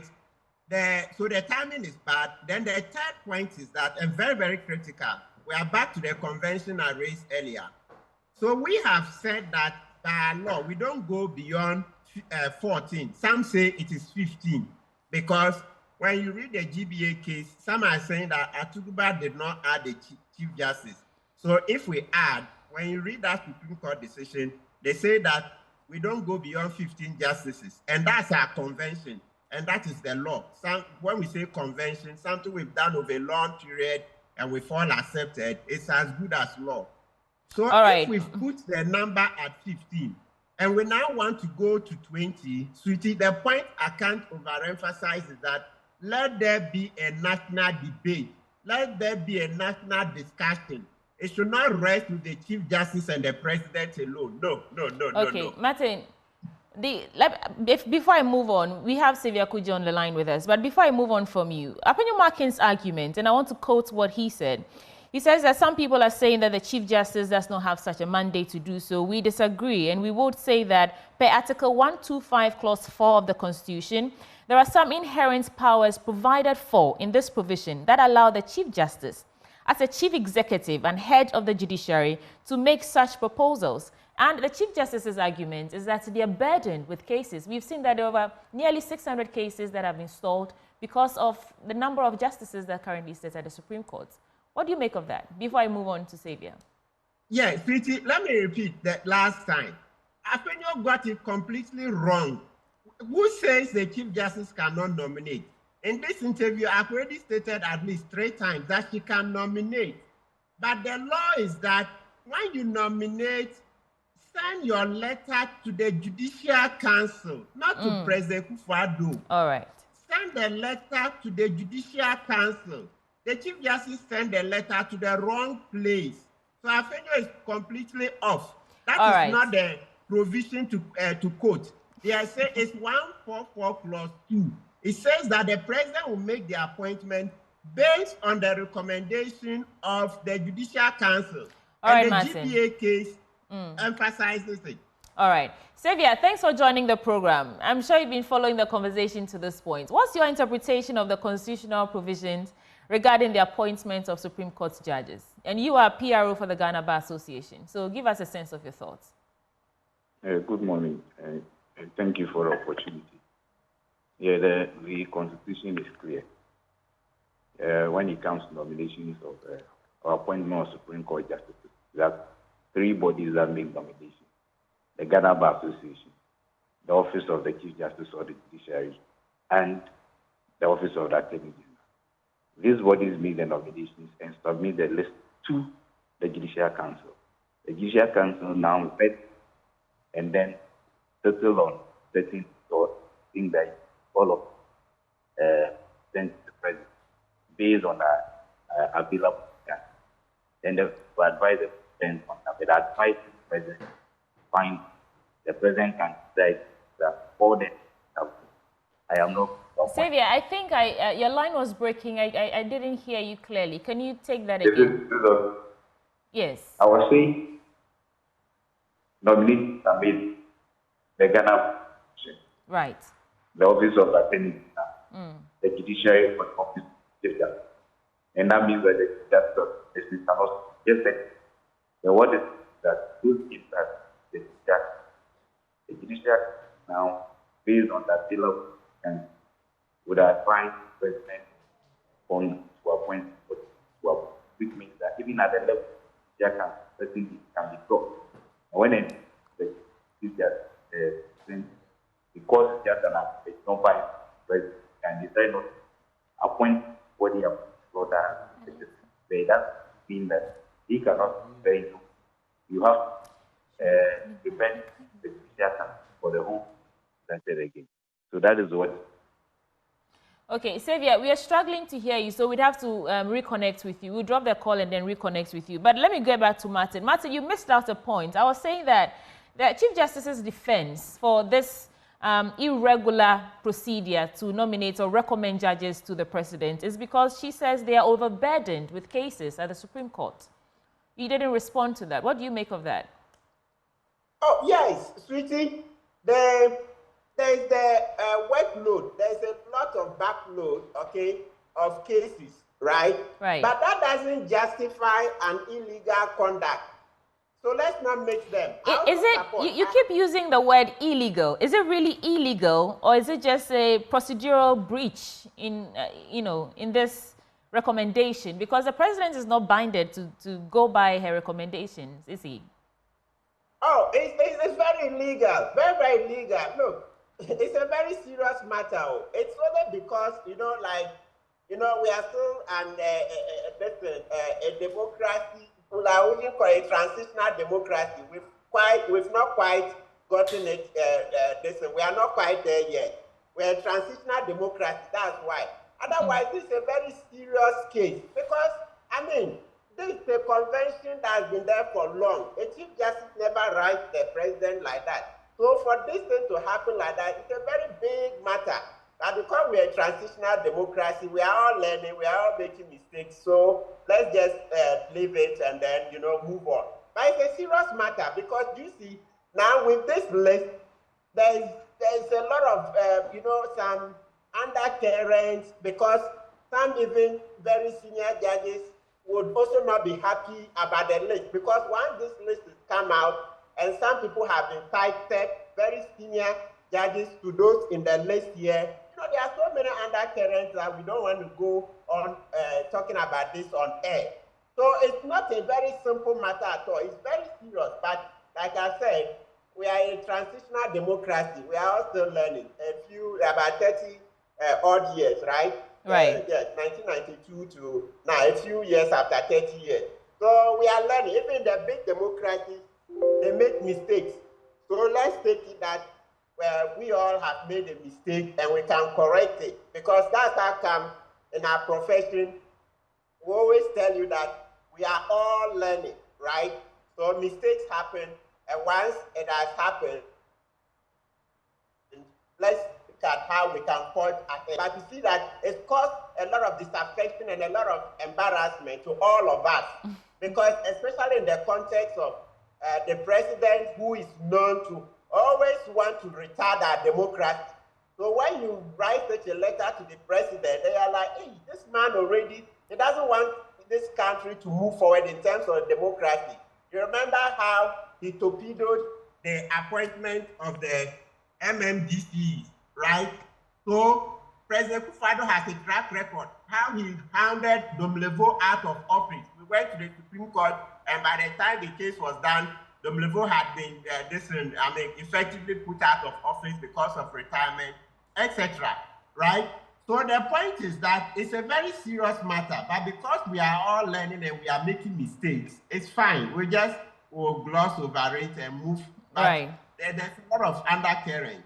Okay, so does this then feed into the NDC's allegations that the NPP is intentionally, deliberately packing the Supreme Court for their own ulterior motive?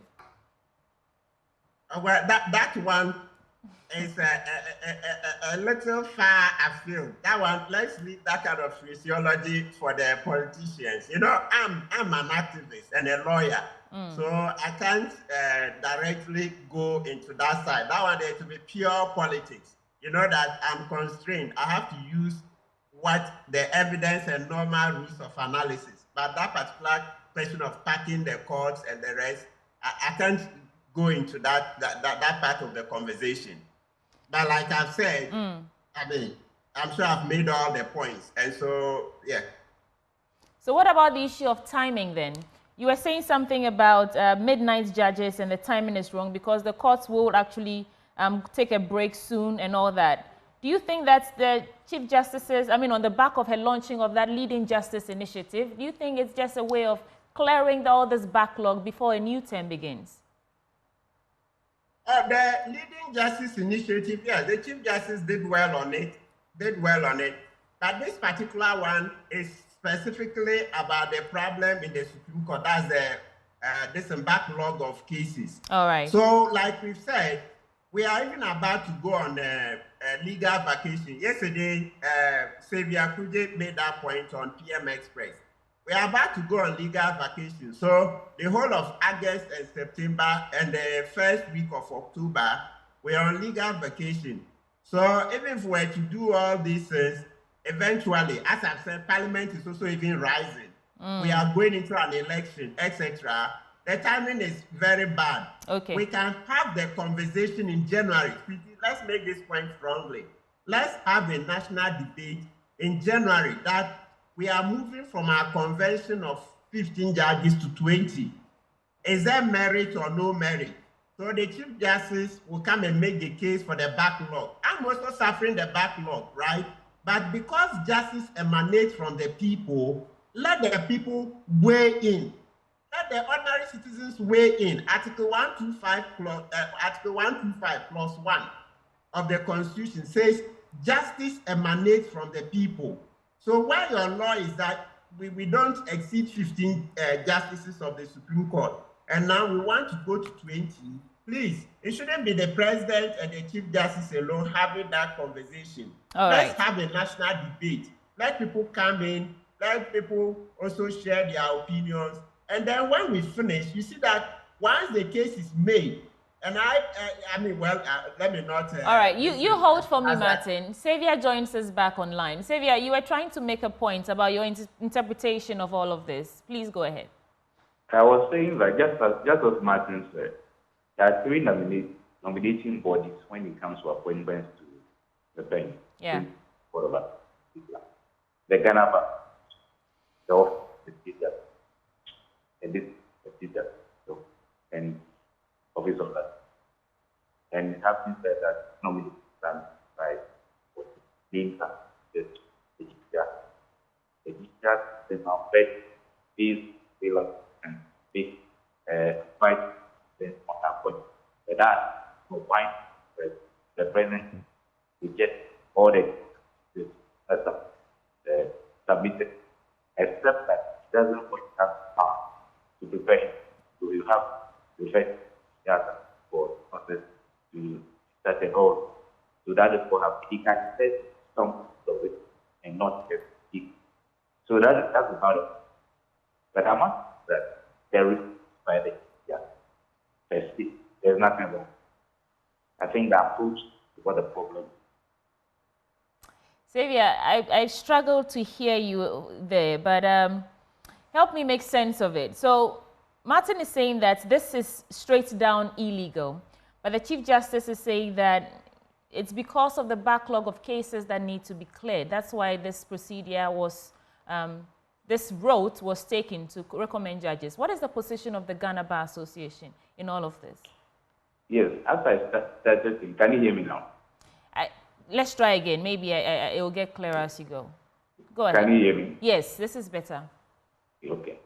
Yes, what I was saying is that the request per se, I do not see anything wrong with it. Okay. Because, mind you, the Constitution gives us a minimum.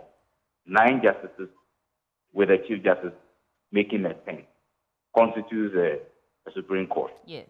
But what it means is that as a people, as a nation, going forward, we can review it upwards. That is why we have replacing with a certain conventional number of justices. Today, we have about 15 of them. So if there is a need for us to increase that number, all we need to do is to do some discussions with appropriate bodies and stakeholders and see if there is a need for that. I must say that the brief sent to the President was sent to us for our opinion.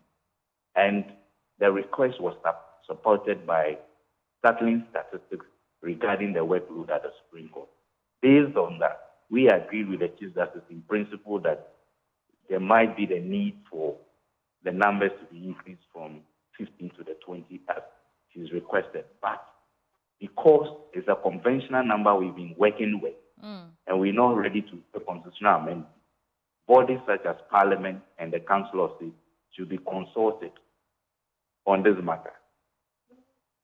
That was the position we took. We even went ahead to suggest that to help all this, the Supreme Court must be automated so that recordings can be taken just as they are going on. Because all this, the absence of all this accounts for the backlog. Because judges will have to do everything almost in longhand. Then we also went ahead to say that research assistants should be found for them, libraries should be built for them, and all that. So it's not as if, for me, as I said, the request in principle, there's nothing wrong with it. Okay. I read this morning about Sami Jemfi saying that the Chief Justice must resign because of this, and if it's illegal, what do you think should be the next course of action in correcting this procedural breach? Sami. This is just an irregularity. We all make mistakes, just as Martin said. She should have sent the letter. There's nothing wrong with it. The point is that directly for the President, but if you have like so the judiciary, they wouldn't have it. They wouldn't have it. So they wouldn't do that. After success, you can see the other board also suggests and then the process go on. So just that this went direct to the President. That's a better competition in the process. So for me, it's just a mistake that she's made, and that is irregular. All right, so a warrant stepping out of office. So can a Chief Justice be pardoned for a mistake like this? Why not? Why not? For me, there's nothing wrong with it. And I must also say that as a people, we shouldn't hold it against the various names that we've seen. They are competent people in their own right who are qualified to be appointed to the Supreme Court. So if the time comes for them to be for appointments to be made and their names come up, nobody should against them because we don't have evidence that they are part of the suggestion to send the name directly to the press. But this is the Chief Justice, Xavier. Are you saying that she didn't know that what she was doing was irregular? I mean, so if you're going to pardon her, we just want to understand on what basis we're pardoning her. She didn't know that she was supposed to go a certain way and then she did that. And so, you know, it was a mistake. We pardon her. But on what basis would you be pardoning the Chief Justice for a breach like this? An irregularity, like you say, like this? My sister, we all make mistakes. There's a particular meal that as a woman, I believe you cook every time. Sometimes you may forget the ingredients that you may have them in the family. So I don't think that we should be worried. It's not upon them. We have not yet with it. Is that we all can be required. It doesn't power to defend then they see that it was wrong, what was right. So what that you should leave off one day. They are grounds, they are not to I'm still struggling to hear you, but this is my final bit to you, and then we can wrap up. I was reading on Arthur Cobbina Kennedy's Justice in Chaos for Ghana, and she says that it looks as if our judicial system cannot take a break, right in the middle of the case, which the Attorney General has seen coaching a witness in the absence of the defendant's lawyer, etc. And now we are seeing this happening now. So, I mean, as spokesperson for the Ghana Bar Association, how can the public be assured that the judiciary remains independent and impartial? Because those watching the, the plots and how it unfolds in all these instances must be concerned. How are we assured that our judicial system is impartial? I think let's make an admission first that the judicial service or the judiciary is made up of human beings. They may have their flaws. But I think that we should continue to have confidence in our institutions. Because the institutions are there. It is those manning them that we have problems with. And they will not remain there forever. Any other person who is qualified and competent can man them one day.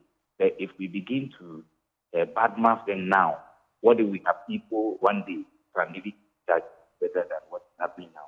So for me, be patient. Mistakes that are, these are just troubling times for the judiciary, but get over it. So it's not that it's intentional that after one, another one. No, it's not like that.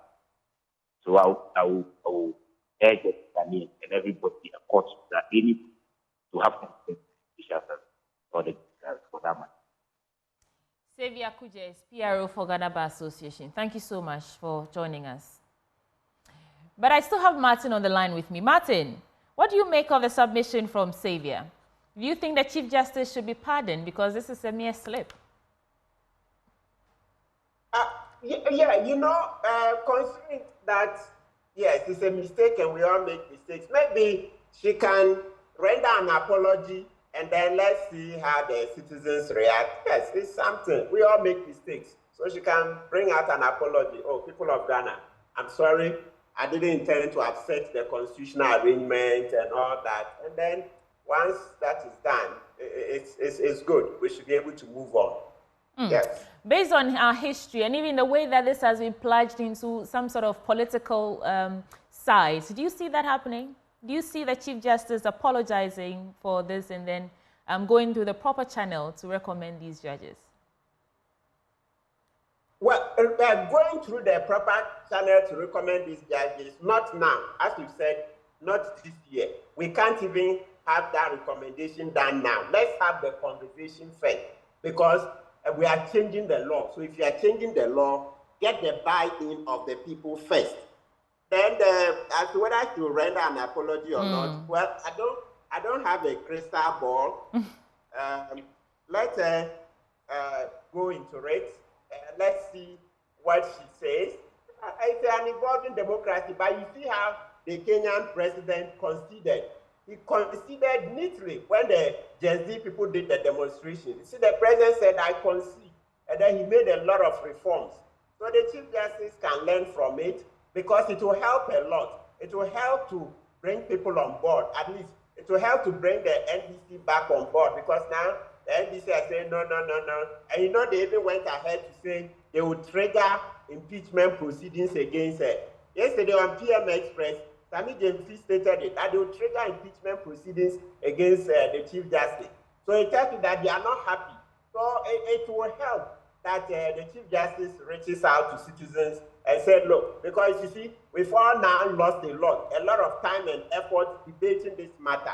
So an apology is not out of place at all. All right. I think it's the least. Okay, thank you. Eduji Tamaklo is legal and communications team member of the NDC, and he joins us now. Eduji, your party is a director for legal and communications for the NDC. Eduji, your party has accused the NDC of intentionally packing the Supreme Court. And the PRO for Ghana Bar Association is saying this is just a mistake. How do you reconcile your allegation with what they're saying? You see, first of all, the office of the Chief Justice is one of the most important offices of this republic. It's an office that has the benefits of sound legal advice from the creme de la creme of lawyers in this country. So it cannot just be a conversation about mistake. It cannot just be. These are very serious matters. The appointment of justices of the Supreme Court is regulated by Article 1442 of the 1996 Constitution. Right. And the constitutional provision, as far as Article 1442 is concerned, the CJ has no role to play.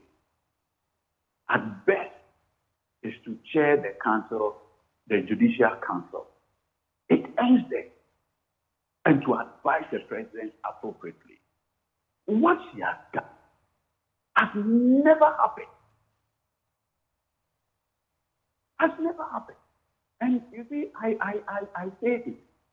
You interviewing me now, if you are desirous of buying, say, a land, and you want to do due diligence, you go to your lawyer.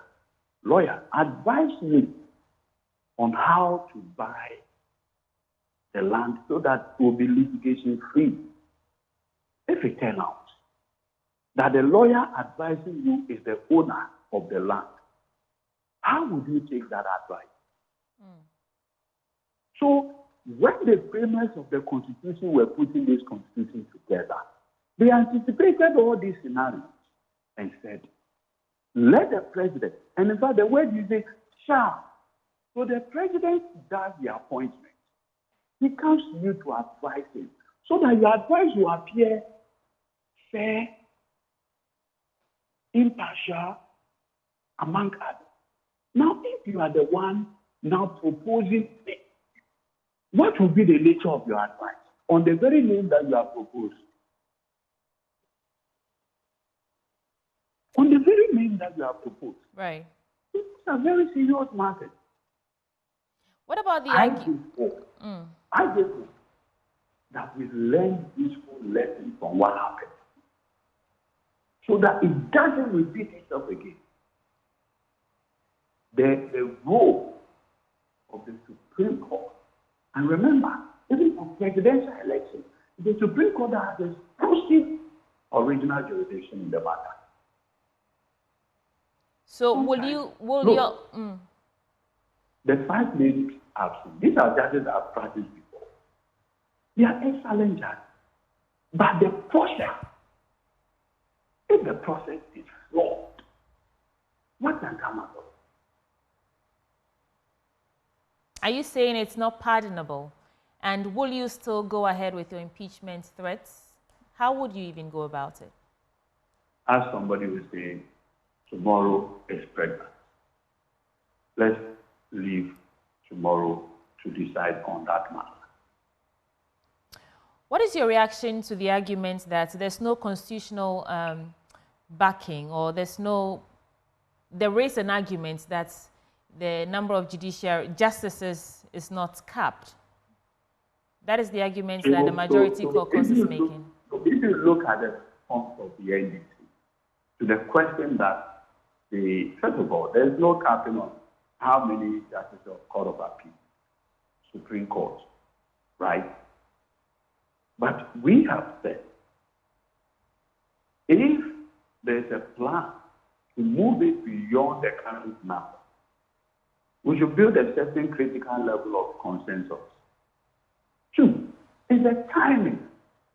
The Chief Justice said in her confidential memo to the presidency justifying it, he says that the workload. Now, question: if you appoint these justices today, July is almost through. Parliament will go on recess. Parliament comes back say October. October, November, December. Are these judges the ones going to clear the backlog of cases? So, all right. Like the Ghana Association said, the timing is just not right. beyond the procedural flaws. Thank you so much, Godwin Ediji Tamaklo. I'll come back to you, but let me go to Martin. Martin, we're wrapping up. What are your final words on this matter? And then I'll come to Godwin, and then we'll go. Okay, yeah, so sweetie, my final thoughts are that this case, this faux pas brings to fore the urgent need for constitutional amendment. Okay? Yes, we've been crying about the need for a new constitution. This our constitution is so bad. It is retarding our progress. The constitution 1992 has to be seriously overhauled. The Chief Justice herself, at her vetting, indicated that she doesn't want a constitution in which the president has a role in the discipline of judges. That's what she said, though. So that's the removal of judges. I'm sure the way she doesn't want the president to be involved in the removal of judges, she'll have a soft thought for a suggestion that the president should equally not be involved in the appointment of judges. Listen, this is weakening our democracy. You see what a bad leader can do? You see what a bad leader can do? Now we have a bad leader. You see how we are retrogressing.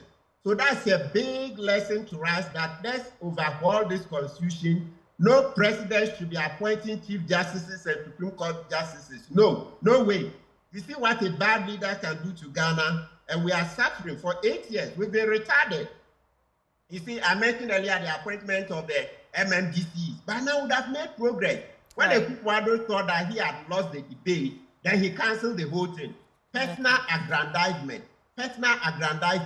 Look at other parts of the constitution, appointing ministers from parliament. It is also retarding our progress.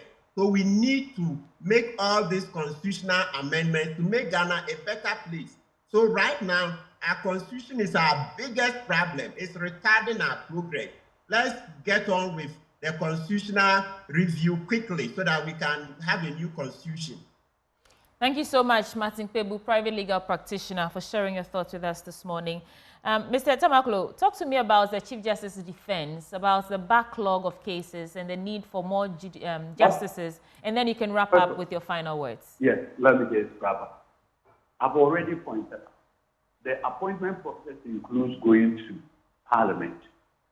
We are almost getting to the middle of July. When are these names going to come to Parliament? Parliament is now going to allow for members from the general public on this house. Now they are going to go to the appointment. Parliament is supposed to be the next. When this what is just to eradicate or clear backlog for the December election? So clear. We must leave this market for 2025 going. Right. So, my learned senior raised the critical point of a constitutional amendment to see if we can place ceiling in the United States of America Constitution, quite older than us. It doesn't place a ceiling on the number of Supreme Court judges in the U.S. But they have convention involved the 9. As I speak to you, there are growing calls among Democrats that President Biden must go beyond the 9 and appoint more as to balance the conversation in the U.S. But the way President Kwadwo had conducted himself would be extremely difficult to restrain any other president from keeping to the 50. Would be extremely difficult. All right. Thank you so much, Godwin Ediji Tamaklo, Director, Legal Affairs of the NDC. And that brings us to the end of this belt of conversations on the AM show. We'll be back with more. Stay with us.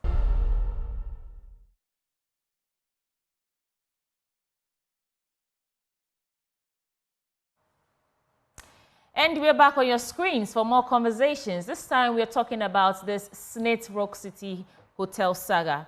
Yesterday, we saw that the executive director has mounted fresh defense on the need to sell 60% stake in those 4 plush hotels of SNIT. Let's get on the phone with Abdallah Mashood. He's executive director of Africa Center for Retirement Research. Thank you so much for joining us, Mr. Mashood. What do you make of this fresh defense to sell SNIT or sell 60% stake in these 4 plush hotels? Thank you for having me. What we saw yesterday was a deliberately manufactured PowerPoint presentation to justify the sale of SNIT assets. In particular, the presentation highlighted a case of non-performance of the hotels over a period, and they need to sell them off. I did not hear anything specific about what results to expect from Ross City and the DG's credit fund rendition. I remember when EcoBank was firing at the SNIT, talking about the takeover somewhere around 8.75. There were 10 month projects in terms of what didn't expect timeline. And due process was done. We realized the outcome had been very, very, very too far, and it was actually kind of due process at the time. The deep effect took physical the performance for hotels consistent, and presentation painted picture that the hotels are not yielding the desired. Hence, the approach that Mr. Mashood. And cannot the Hello, Mr. Mashood. Hello. If you can hear me, could you please reposition and take your submission again? I'm struggling to hear you. Also, beg pardon, I said sell SNIT. I mean sell those 60% stake in the 4 plush hotels. You were saying? Clearly. What I'm saying is that the DG spoke specifically about the performance of the 4 hotels under consideration. The presentation painted the picture that the hotels are not yielding the desired and paying dividends. Right. And I'm saying that the approach to the consideration will not and cannot deliver the needed results, considering the apparent record. The sales work will represent major the portfolio mix. And here we are talking about critical, personal practically. The area record leads the investment to some large segment and somewhat lack of board management and health. I have declared that if transaction is successful, it will mark the beginning of major support for the conflict went up. By the way, I want to see what happened to the test of organized labor on this subject. What happened to the entire legislation on this subject?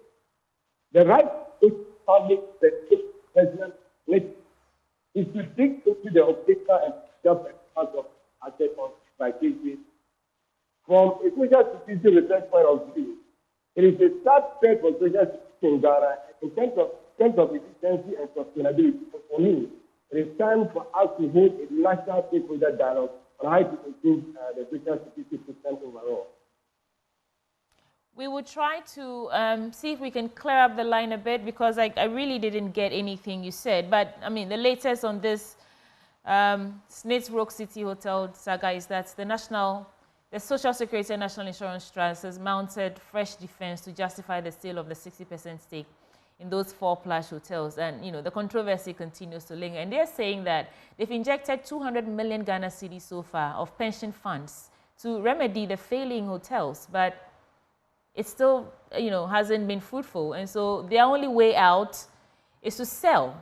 Let's try and reconnect with Abdallah Mashood again and see if we can get him clearer this time. Mr. Mashood. I can hear you clearly. Great. So I was saying that I think I heard some bit about a diagnosis and something about not to sell. So could you just take all that again, briefly this time? Yeah, so what I was saying is that the DG president spoke about the 4 hotels under consideration. And he painted a picture that the hotels are not yielding the dividends and all that. What I'm saying is that the approach or the route they are taking cannot and will not deliver the needed results, considering the acquiring entity's record.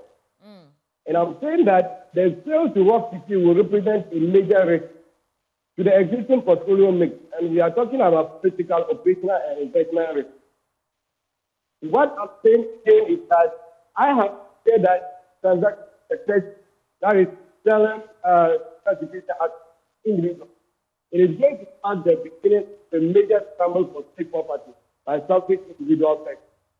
And I was asking, what happened to the state of organized labor on this subject? What happened to the NPRA letter to state on this subject? Again, the right approach to salvaging the alien investment of SNIT is to dig into the operational and financial performance of all assets, and we have to see that case by case basis. I concluded by saying that from a social security point of view, or from a research point of view, it is a sad period for social security in Ghana, and in terms of its efficiency and sustainability. And for me, it is time for us to hold a national stakeholder dialogue on how to improve the social security system overall. On that directive that the NPRA, issued to halt the sale of SNIT, I remember that the Director General of SNIT, Kofi Bosompem Osafo, disclosed in a media engagement that they will halt the sale and proceed to probe further. Is it possible that it's the result of that probing that they've decided that, or they are defending now that they still need to sell these this 60% stake in these 4 hotels to Brian Champon? Yes, so what should have happened? You know, it is a case where you are regulating somebody and the person sees himself to be stronger than you. That is what is happening between SNIT and the NPRA. Once NPRA issues a directive, because NPRA hierarchically is on top of SNIT, once NPRA issues a directive, it has to really work. What we were expecting is that this presentation that we saw yesterday would have been part of the meeting that they had with the NPRA. And I'm sure if that were done, somehow we would have expected a different tone as far as the letter of NPRA is concerned. It is important for us to really understand that NPRA has done its analysis, looking at the investment policy guideline, looking at the interest of the constituents, and has come out with a position that, look, you have to hold this one. I believe they did all of that, and that was what informed the position that they took. So halting is the best way to go, and even, just taking it off is the best way to go. Suspension is not a good thing, halting is not a good thing. It's practically, out of line as far as best practices are concerned. So it is important they go in line with the NPRA directive to halt it, and to just understand that this is going to introduce a lot of risk to the investment portfolio mix as far as social security in Ghana is concerned. Well, there's also that Shraj investigation that is still pending. But, Mr. Mashood, what other options could they have considered? You're talking about... Yes. Or should they consider? What happens is that, if you look at the 4 hotels, they painted the picture that Labadi is doing very well. Best practice requires that you have to copy the model of the portfolio that is doing well and replicate it at the other sides that are not doing well. And basically, it has to do with management, it has to do with operational. Once you go in there and you trick them, especially copying from the model of investments that are doing well, in no time, you are going to find that those investments that were not doing well will pick up and go in. So what we have to do is that we have to pick the model of the one that is doing well, that is Labadi, replicate it on the other 3. And we are going on. I hear they talk about... Mr. Mashood, but he said that Labadi only started making profit 2 years ago. So maybe is it too early to emulate the strategy they're using for that hotel? I'm sure the result did not come by chance. They would have changed 1 or 2 things in there in order to get it to be given the results. Even though it's just 2 years ago, but I'm sure the results did not just begin to happen by chance. They would have changed 1 or 2 things there, and that is what is making it work. So the suggestion here is that they would have to replicate what Labadi is currently doing and use it on the others. And certainly, the other 3 will be up and going. What then is the position of the Africa Center for Retirement Research? Are you saying that this, first of all... Like I said, yes, from the research point of view, if you look at best practices and standards, the approach that the trust is using right now, that is to sell shares to an entity that hasn't got any good record, We haven't actually done diligence and all that. That brings to this lot of risk to the existing portfolio mix. And of course, to realize that in the past, they have been recording negative risk on their investment. And it's all because bad or bad people. Attributable, effective management and what is the board. It is important that we hold and it is not in the best the Ghanaian future. I it was just at least the already what is present. Thank you so much, Abdullah Mashood, Executive Director for Africa Center for Retirement Research. Maybe in a subsequent bulletin, when we get you, we can bring you a more clearer sound. And apologies for that. Right, so that's how we're ending up for this belt of conversation, but there's still more coming your way on the AM show, so stick and stay. And welcome to Just Turned 18, where we get into the minds of prospective first-time voters. Now, with the way I am dressed, obviously it has given you a little hint of what we're going to be discussing. Yes, we are discussing education, but specifically the free SHS policy. They say that education is the best legacy for development, and that is why we are here to speak to first-time voters on, how this policy has impacted them, both teachers, students, and the whole or overall educational system. Now, I am going to be speaking to my experts. I call them my experts because these are people who have entered there, people who have experienced this policy and have first-hand opinions on it. So I'm going to be speaking to these people. But before I do that, let me say that my name is Loishola Adeyemi, and let me give a very, very big thank you to our sponsors who make this program very possible. Let me say thank you to Star Ghana Foundation, Youth Bridge Foundation, ICPA, SIMA, Petrosol, German Ozone Medical Center, and Showbox Technologies for making this happen. Now today we are coming to you from Alogboshi. Specifically, Alogboshi can be found in the Okaikwe North constituency of the Greater Accra. And we're going to be speaking to our first-time voters.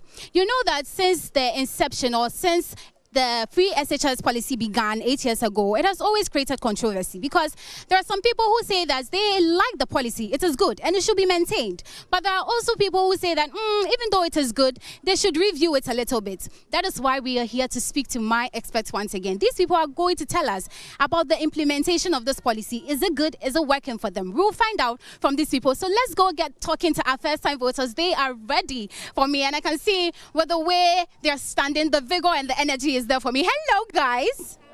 Oh, no, please, I want more energy. Hello, guys. Are we okay? Now, this one thing I like doing. We have to breathe in and breathe out. So breathe in and out.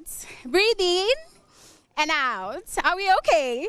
All right. So as I said, the free SHS policy, ever since it started 8 years ago, has had a lot of controversy. People say that, oh, it's a good policy. Others too say, let's change it a little bit.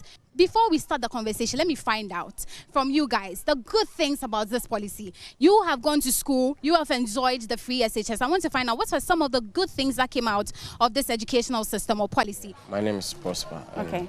I think the free SHS I really benefited from it. Because in my case, when I completed the GSS and I went to my dad's place, but he told him that he will not be able to afford my the fees for, even though it was free. So let's say if it wasn't free, like I wouldn't have gone to school, but for a church. Okay. A church took care of me and took me to school. So I think I really benefited and it was a good thing.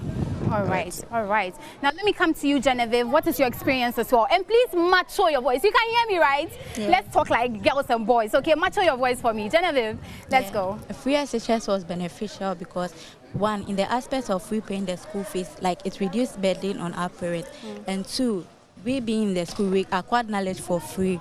And again, that's all. So it was good for you? Yeah, it was all right. good. Now let me come to Cinderella. Your experience, how was free SHS for you? And are you still enjoying free SHS? Yes, please. Okay, so how is it going for you? When we talk about the education, I get a lot. I gain a lot of friends because our teachers is always available for us, and the material that we use to learn is always available for us. So I gain a lot because some of our parents, they do not have any money to afford it for us, but because of the free education, most of us, went to free education. So I gained a lot of it. All right. Now I'm coming to Bless. Bless, let me find out from you your experience of free SHS. So as for the free SHS, I benefited from it because as for the beneficial aspect, since not for free SHS, my parents, they will not afford for the school fees because I heard some school, the school fees is very expensive. And from the family I'm coming from, I see if there was school fees, there will not be no hope. But because of free SHS, there was hope and I completed. So as for free SHS, it was good for me. All right, so it gave you hope. Yeah. I see that. Victor, did it give you hope? Are you also hopeful? Sure. Were you happy about it? I was happy about it, but it was skills and education. So when I went, I learned more things. So when you say more things, what are some of the things you learned? Maybe how to be someone in future, how to move ahead, that kind of type. To become a leader in future. So it's made you independent of your parents. Yeah. You don't really have to rely. No, you don't really have to rely on someone. Maybe you need to try something new so that it will be a way for you. Okay.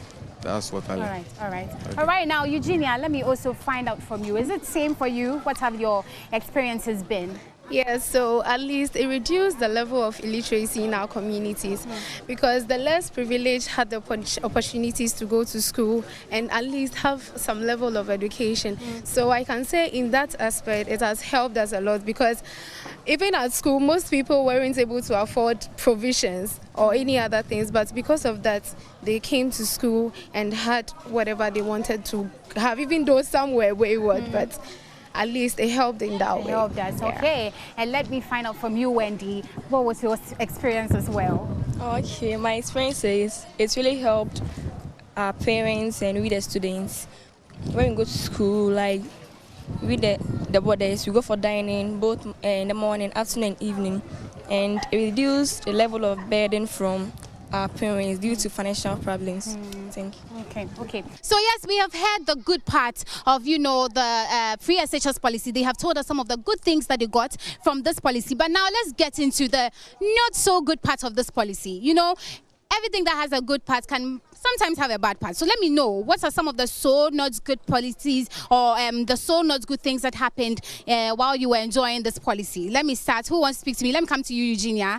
Yes. Now you explain to me some of the not so good things that happened with this policy for you.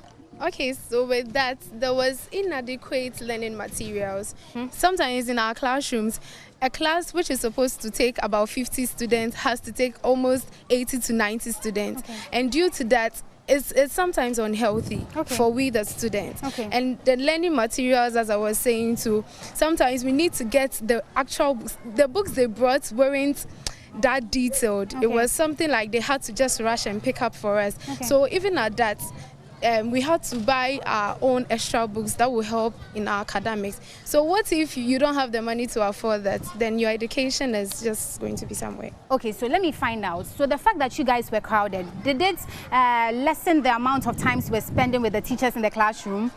Did it disturb the time, Wendy? Yeah, because we are many in class. A lot of people doesn't understand what the teachers have been teaching. So like when they're asking for questions, it takes more time. For the teachers. So the teachers are not always able to, tell you what they want or what you want to hear. Yeah. Okay. Victor, is it the same for you? Did you think overcrowding was part of the issues? Yeah, overcrowding was part of the issue because sometimes you be in a class, then you need to sit beside someone. But lack of facilities too. Lack of facilities like maybe ICT labs and that kind of science lab, because sometimes you need to do practicals. So sometimes maybe lack of facility, you can't do practicals. Okay, when you say lack of facility, but that's why we had 2 badges, right? So even with the 2 badges, are you trying to tell me that it didn't lessen the, the time with your teachers? It didn't give you more time to spend with your teachers? Let me find out from you. Yeah, it doesn't give us more time because sometimes when it's time for practicals, there's equipments there are not enough for the students in the class. Maybe you go there will be maybe 40, but the students in the class are 80. So maybe now, instead of us to have the time to do the practical at once, you won't get the same time. So maybe the first batch, maybe before the second batch will come, then it's time for next lesson. So that means the second batch won't get the same time to do that same aspect as the first batch did. Okay, so Eugenia mentioned that the syllable, it felt like some of the things you were learning were rushed. Even the books, the textbook didn't have in-depth information. Is there anyone who is agreeing with that? Do you think that the books were not really, it didn't have the things you wanted to learn? It wasn't too deep for you? Who was talking to me? Prosper, do you feel same? Do you agree with the fact that the syllabus didn't have all the information you need because you were learning in a rush? Yes, please. For my case, we didn't even finish half of the syllabus. Okay. Because the time because we're A and B, the time too was not perfect for us to finish all the syllabus. Because sometimes we even do only, instead of maybe a semester doing like 5 subjects, 5 topics, we would do like maybe 2 or 3. Then we were able to finish. And that really, it didn't help at all. Well, let me find out. Eugenia again also mentioned that the facilities were not accommodating everybody. Are we all agreeing with that? Do you think that the boarding houses, you had to... Let me just find out, what's the conditions in the boarding houses for you? I'll come back to you, but let me speak to you. You weren't a boarder. So who was a boarder here? Okay, so let me come to you, Collins. How was the boarding house situation like? It was good, but I would say that the materials weren't enough. Some like the bed. We sometimes share a bed with 2 people. Okay. 1 bed, 2 students, 1 bed, 2 students, and it wasn't good at all. Okay, so Collins said at their time they were doing 1 bed, 2 students. Anybody else experienced something like that? Or when it comes to infrastructure, was it okay for us? So Victor, let me come to you. As my sister said, like in the same class, we were purchased, like we were sitting beside someone. In the same room, like, let's take it for instance, a room needs to contain about 10 people. But sometimes because of lack of some bed, this one, how do you call it?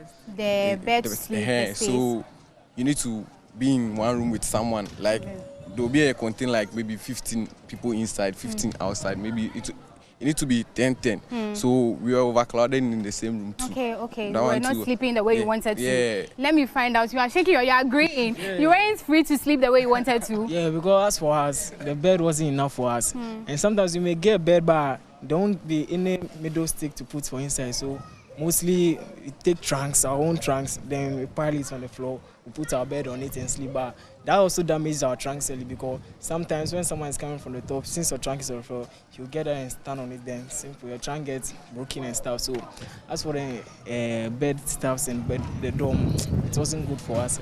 Okay, so infrastructure wasn't really the best. Genevieve, because you've been quiet for a while, let me find out, was infrastructure good when you were, or as you're experiencing the free SH policy? Was it good for you? No. Okay. It was really bad. Some are good, some are bad, because we like, let's say, some of us went with our mattresses and some didn't come with mattress because they said it's free, as they said, there will be free beds and stuff. So like, let's say we were crowded in a room and some didn't have mattress to sleep on, so they have to lay their blankets on the floor and sleep on it. And in our dorms, like, we experienced some wild animals, some like scorpion and stuff. So you laying your mattress on the bed, or you laying your blankets on the floor and lie down. You don't know what's like when or where the scorpion will come from and come and beat you. And it's true too, the scorpion beat one of our colleagues while going to prep at night. All right. So those of us who were going to boarding schools, at least we were running shifts. Didn't that help? It helped, right?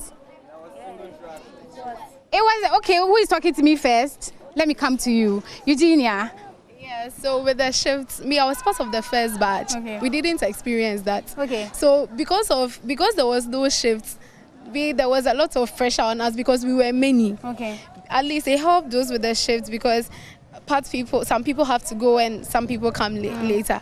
But our batch, it wasn't like that. So our dormitories were overcrowded. Okay. And it breeded this bed bugs. Okay. And it brought a whole lot of problems. All right. So sometimes we have to even sleep outside for our own safety. I see. Yeah. Now I want to find out again, those of us who were in shifts, those of us who had the shifts, at least there were shifts, didn't it help us? Nah, as for the shifts, it helped, but it did not help also because because I said it did not help, during the shift time, they were green and gold. That's when I was in the gold badge. Okay. The green badge, when they came first and we went to the gold, they came to a place where we were combined and we came as one. But we learned that as for the green people, they've learned more and they were ahead of we, the gold people, because they were having much time than we, the gold. Because we, the gold track, we spend 1 month, 2 weeks. But as for the green people, they spend 2 months and 2 weeks. So they had more time to learn than we, the gold track. So that made us delay in learning and stuff. Okay, now Genevieve raised a very nice points that I also want to ask. I'm just curious. She said that they got there and they told them it's free SHS, so people didn't come with mattresses. So are we trying to say that the free SHS wasn't really free for us because we're bringing mattresses from home? Were we expecting that everything, we weren't even going to use our money to buy anything? Yes, let me find out from Prosper. Yes, please. Why? For me, I didn't take a mattress to school.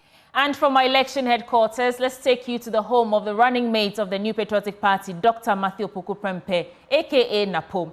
Now, nominations are open to replace him in that constituency, and about 5 people have picked up the form so far. But Nana Bwachida Yadom is standing by to give us all the nitty-gritties of what's happening. And in addition to that presentation of Napo to the, Otunfo later today. Nana Bwachida, what's happening? Well, sweetie, we are currently live from the Menchia Palace, the Menchia constituency, Menchia South constituency, the constituency of the Energy Minister, and then the running mate of Dr. Alhaji Mahmoud Bawumia and Dr. Matthew Opoku Prempeh. Well, we have the grand unveiling of Dr. Matthew Opoku Prempeh today, which will be happening at the Kumasi Jubilee Park. But then, before that grand opening at 2 p.m., he will be presented to the Ashanti Otunfo to the second at 1 p.m. here at the Menchia Palace. Also, one interesting thing that is happening here in the Menchia South constituency is the filing of nominations for people who are potential successors of Dr. Matthew Opoku Prempeh since the party declared him or confirmed him as running mate to Dr. Mahmoud Bawumia. And so yesterday nominations were opened. 5 people picked up their nomination forms, and then today they will be submitting their nomination forms. One interesting person whose name has come up is Owusu Afriyie, who is the brother of Dr. Matthew Opoku Prempeh. Well, they all come from the Apagyafi, and so his one big name that has really come up in this whole conversation of who replaces Dr. Matthew Opoku Prempeh, alongside some 4 others who did pick up their forms yesterday. Well, today happens to be the filing day alongside the grand unveiling of Dr. Matthew Opoku Prempeh as the running mate to Dr. Mahmoud Bawumia, which will be happening live at the Kumasi Jubilee Park. And so we'll be having a lot of conversations with regards to the filing of nominations and also the grand unveiling of Dr. Matthew Opoku Prempeh. As I said earlier, the first activity which will be happening prior to the unveiling is the presentation of Dr. Matthew Opoku Prempeh to the Ashanti Otunfo to the second. You know, the running mate to Dr. Mahmoud Bawumia has some connection with the Menchia Palace since he comes from the Apagyafi, and so it is one place that he has to submit himself to once he has been confirmed as running mate. That is why the MPP is doing so by presenting him to the Ashanti Otunfo to the second, and then later at 2 p.m. he would be presented to the Ashanti region and Ghana at large at the Kumasi Jubilee Park. Dr. Matthew Opoku Prempeh, the running mate of Dr. Mahmoud Bawumia. But then I have the second vice chairman of the Menchia South constituency here with me. We'll have an interaction with him with regards to what we are to expect for the filing of nominations and then the grand unveiling of the NPP's running mate, Dr. Matthew Opoku Prempeh. As I said earlier, 5 people picked up their nomination forms, and so the second vice chair will run us through the procedure as we expect voting to kickstart tomorrow and then the election on Sunday. But then let's start from the election itself, the process, and then we'll get to the unveiling. Chairman, yesterday you opened nominations for people who would want to succeed Dr. Matthew Opoku Prempeh. I'd want you to look into our cameras and tell us how many people filed yesterday, what was the criteria, where are we heading to with regards to the filing of nominations today? Very well, thank you very much. First of all, let me extend my greetings to your viewers. What I would want to say about this whole electoral processes is that yesterday nominations were opened. Though I wasn't at the office during the picking of the forms, but I'm reliably informed that 5 people have picked forms to contest for the primaries come this Sunday, which is 14th. So I believe that today is also a submission day, the filing of the forms that they picked yesterday.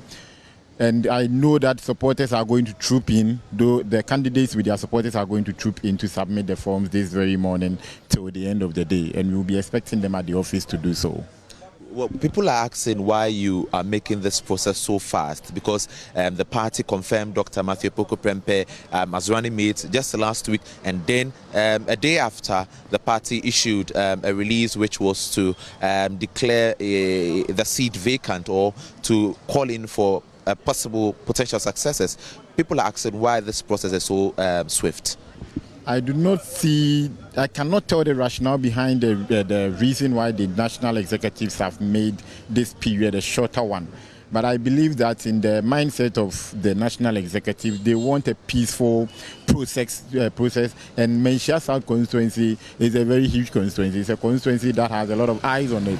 We have the Ashanti as a constituent within this constituency. So definitely we would want to have a peaceful processes in order not to bring any rancor, bickering and unnecessary tensions within the constituency.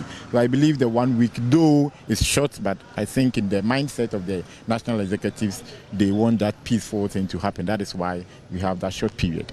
Now, 5 people have picked up their forms. You're expecting submissions today. What is the criteria laid out by the elections committee with regards to people who are seeking to replace Dr. Matthew Poku Prempeh? Because this is a person who has risen not just from member of parliament, but to education minister and then energy minister, now running mate. A big shoe he's leaving behind. What is the criteria laid out by the elections committee to have his shoes filled successfully?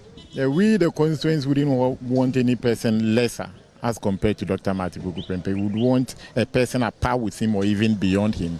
So I believe that the vetting committee, as they will sit today, they will take the forms from the various candidates or the various aspirants, vet the forms and see, because it has to deal with so many factors so that we will know that this particular person is fit.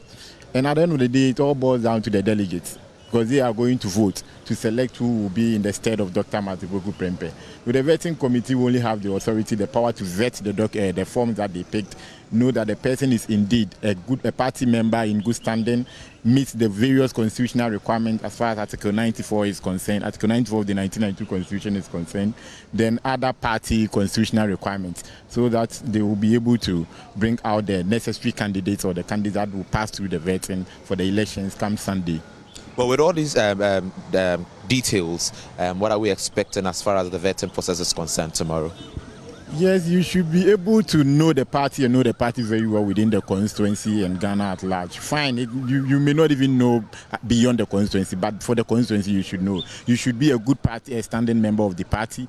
You should be someone who engages in party activities. You should know your constituency, you should know your party executives, you should know indeed what entails within NPP in Menchia South constituency. Because as I stand here, when you ask me any question, the number of polling stations we have, I'll be able to tell you offhand. If you ask me the number of electoral areas, I'll be able to tell you offhand, name of executives, the MP. I should be able to tell you all these things, because as a second vice chairman, I should be abreast with this information. So if you want to aspire to be a member of parliament of the constituency, you should be able to know all these things. And I believe that those questions will be rightly put before them for them to answer. And what you also have for the constituency, what can you do? What has been done? What can you add to it?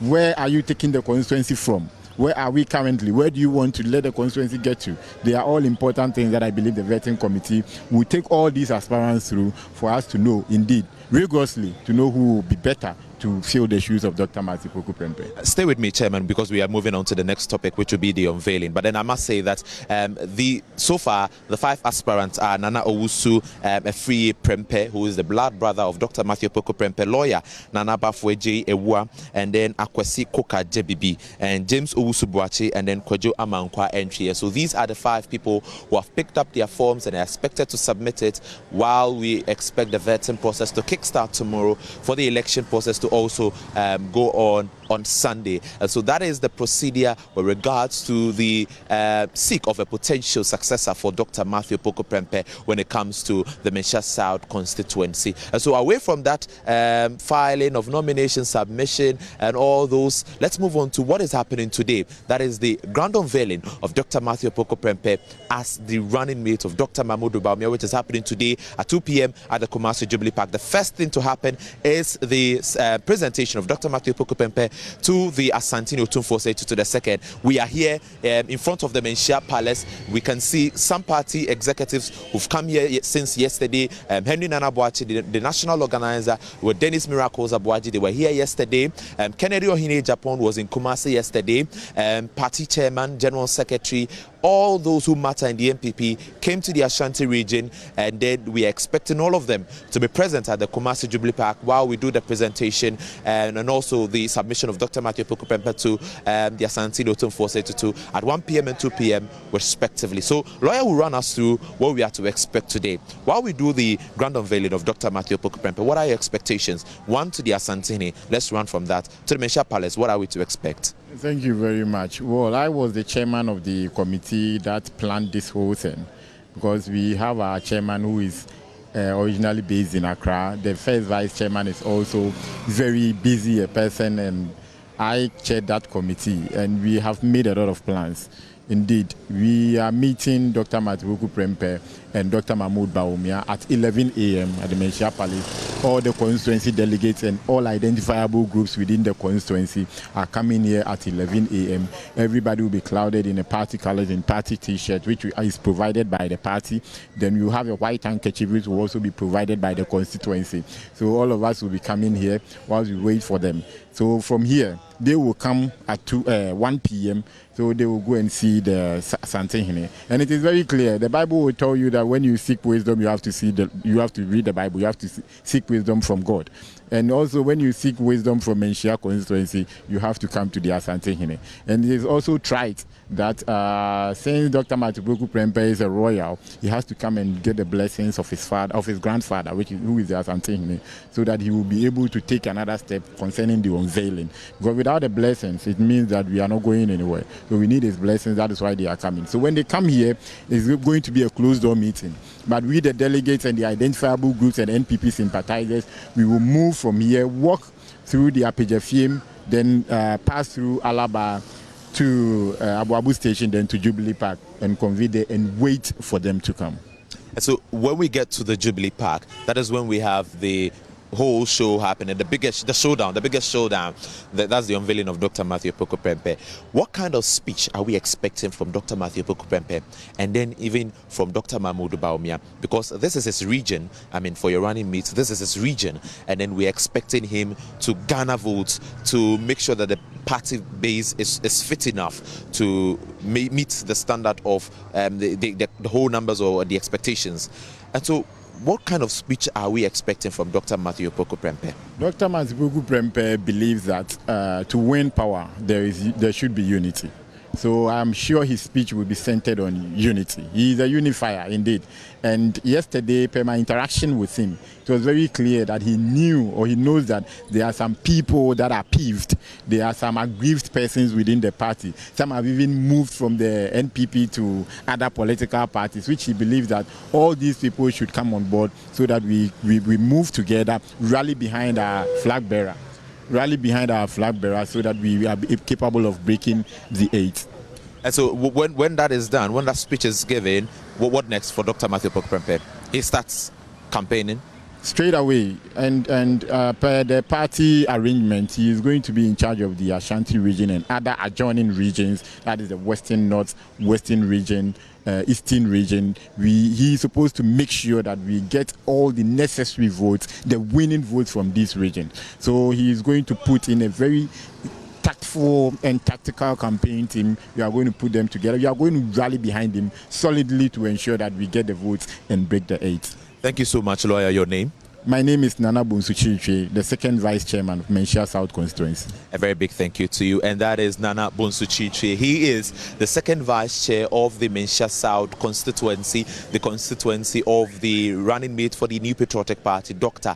Matthew Opoku Prempeh. So for the Menchia South constituency, there's a filing of nomination happening today, right after the party opened nominations yesterday. And so aspirants, 5 aspirants who picked up their nomination forms would have to be submitting it to the party office today. And so right after there, we would have the unveiling of Dr. Matthew Opoku Prempeh. At 11 a.m., the party supporters are expected to be here to meet with the party executives, from national to constituency executives. And then at 1 p.m., they would receive the flag bearer, Dr. Mahamud Bawumia, and then the running mate, Dr. Matthew Opoku Prempeh, here at the Menchia Palace. And then there will be the meeting between the Ashanti to the second, and then the MPP running mate and his flag bearer, Dr. Mahmoud Bawumia, and then Dr. Matthew Opoku Prempeh. We're expecting to bring you updates as to what happens inside that meeting with the Ashanti to the second. Now, this is because Dr. Matthew Opoku Prempeh,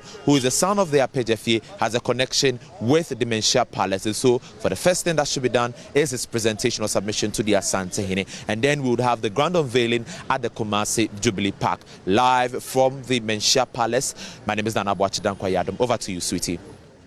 There you have it, all the nitty-gritties happening today at Menchia South ahead of the unveiling and the presentation of the running mate to Otumfuo Osei the second. But before we come back to the studio for some interesting conversations, here's an important message for you. Are you stressed out about your cleaning needs? Then worry no more. Dance World Services is your one-stop shop that meets all your commercial and residential cleaning needs, from pest control, janitorial and house cleaning, events cleaning and waste management, carpet cleaning and sofa, etc. So whether at home or at work, they understand and know how haptic cleaning can be coupled with your busy lifestyle. And they've got great news for you. Dance World Environmental and Facility Management Services has got you covered, and they excel in whatever they do, leaving you beyond expectations. Here's where you can locate them: at Excel House, opposite Regimanol Estate in Nungwa, at Nungwa Barrier, or you can simply call them on 0302 905 538 or 055 575 2361. That is it for Dance World Services, beyond expectations. Let's come back to the studio here this morning, because you know that we just came back from that mini clinic at the Achimota Mall for the Joy News EcoBank Habitat Fair. And this morning in the studio with me, some representatives or some team members of G&J Technical Services Limited. James Adu is director at G&J, and he's accompanied by Matthew Osiedu, the managing director at G&J Technical Services Limited, one of the sponsors for this year's Joy News EcoBank Habitat Fair. Gentlemen, welcome to the program. Thank you. How are you feeling? Very well. Yeah? And you? I'm feeling good. Thank you for asking. Thank you. So let's talk about J&J Technical Services Limited. What do you do? Okay, so G&J is involved in the supply, but more importantly, maintenance and after-sales support of diesel generators.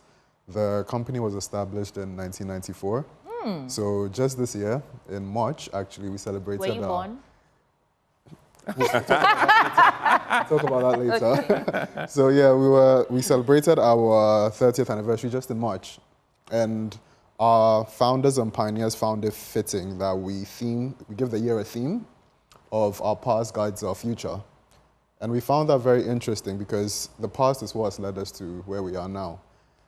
We've never strayed away from our core values of providing a quality product, but more importantly, standing and sticking by the clients. And that has led us to having a footprint across all industries. So banking, healthcare, real estate, manufacturing, literally any industry you can think of, we've managed to have a foothold and a presence there. And we think that's what sets us apart from a lot of the people you see around. Okay, Mr. You're James Adu. This is okay, Mr. Mr. James Adu then. What's the motivation behind sponsoring the Joy News EcoBank Habitat Fair? I mean, the theme is get a house, make it a home. So what's the connection there? No, Sidi, thank you very much. Our homes are becoming sophisticated day in, day out, right from your gate onto your bedroom. There was an instance of somebody who got to the gate and the battery of his remote will not work and was stuck at his gate. So power has become very, very important in the home. You need it for virtually everything. I mean, in some homes, even curtains are controlled by electricity. Yeah. So you need power, and that's why we are coming in. And it's not the first time G&J is doing anything housing. Okay. Since our inception, we've partnered with Grida. When Reggie Manuel started their estates, we were partners in them supplying generators to their various homes. MS Estate on the Afriyie Road, Manet, we supply generators to a lot of homes there. Devtraco, Imperial Homes, and a lot of them. So power has become important, and we want people to know that we don't just care about the big industries, the financial institutions, we care about homes too. So we have generators ranging from 4 kVA up to whatever you would need, which covers everything home. Yeah, so that's why we are being there, just to re-echo the fact that G&J is still there. We want to make sure that your power needs in the home is covered.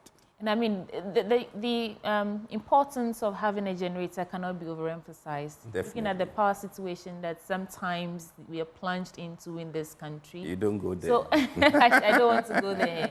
So what would you say are your key strengths? I mean, there are lots of other companies who supply generators. I know you talked about what sets you apart, but what are your key strengths? J&J. So it goes back to the after-sales supports. We pride ourselves in offering 24/7 after-sales support. So literally, if Sweetie's house is not, you don't have backup power and your generator is not starting, we have performance indicators that we need to be at Sweetie's house if you're in a crowd within an hour, because we understand what power means. It's security, it's peace of mind, and it's also a luxury as well. So we pride ourselves in that. That's one of our key strengths. Another is our people. We have very, very good people. We have a very good team because we align with the values on which the company was built. Our yes means yes. We're reliable, we're trustworthy. So separate to a lot of things, I'll just keep those two things as our key strengths. Okay. Yeah. And let me add that, I mean, I always tell people that we are not the cheapest when it comes to generators. What we put first is the quality of the sets we supply. We have sets running right from the inception of the company. That's 30 years thereabout. So we major on the major things. We don't start with price. We want to make sure the set you have will serve you a lifetime and you'll be able to use it anytime that you need it. So you are not the cheapest, but you provide the best quality exactly. in that industry. So what are your expectations for this year's Johnny's EcoBank Habitats Fair? At the end of the big fair, what are some of the things that you'd have hoped to achieve? Okay, I think for us, the first thing is the brand is recognized as a reliable backup power supplier and service provider. That's one of the key takeaways. And also, whenever, it's not even the after-sales side, when you come to us, you should trust that we should be able to find you the right solution. We're going to work with you each step of the way, from sizing, from designing, to the actual supply. So it removes the headache from you of having to go through the process yourself. You have a team backing you each step of the way. If we can get a sale from it, that would be great. I think you should aim for that. That should be the key. That should be one of the keys, So what key information would you like the general public, our cherished audience and viewers, to know or take away from this interview that we haven't touched on yet, ahead of the Habitats Fair, Mr. Edu? No, like we said, we want everybody to know that we are there as J&J Technical Services. Your home is important to us. We want you to enjoy everything that you have at home, which you can't do when there's no power. That's why we are there. And we are also, as people come there, they will see the same old G&J and interact with us. How do we contact you? Where do we locate you? So our head office is based on the Abosoka Mocho Road. And when it comes to contacts, our landline is 0302-689-178 or 9. Tell them. Or or my personal number. No, okay. My work number, 020-2222-2204. And our website is www.gjtechghana.com. So you can reach us on a lot of... That's easy to remember. 22222204. The last number is 04. Okay. Exactly. Thank you so much. You have the final words. Oh, we are encouraging all and sundry to come for the fair. We'll be there. There will be some promotions there which you can get for yourselves when you come there. Yes. Discounts there. And then we'll display generators right from the smallest up to what the space can contain. And still know that G&J is still the generator people. We are here to serve you. G&J, the generator people. I like how you said it that way. Mr. James Edu is director of J&J Technical Service Limited, and Mr. Matthew Siedu is the managing director at J&J Technical Services. Gentlemen, thank you for passing through. Thank you. All right. So this is it for J&J, but there's still more coming your way on the AM show. I hope you're not tired yet. I'll be right back. Which the fairest of the land compete. And here is Miss Ghana herself. It is the 4th of March 1957 at the Accra Community Center. A lady in her 20s from the then Trans-Volta Togoland, now the Volta region, has just been declared the winner of the first Miss Ghana pageant. Her name is Monica Amekwafia. Her name is Monica Amakifia, which means Kingmaker, a very appropriate name for a beauty queen. Her official title is Miss Ghana, and she's arriving at London Airport for a 12-day visit to Britain. And who better to show Monica the sights of London? That is us. Wow. That is Daddy, Mommy. This is our elder brother, Paul. Oh, okay. And our elder sister, Henrietta. The one who was christened. Yes. The one who was christened. Yes, and then that's me. I've now met two of Monica's children, Kofi Mara and Vivian Timin.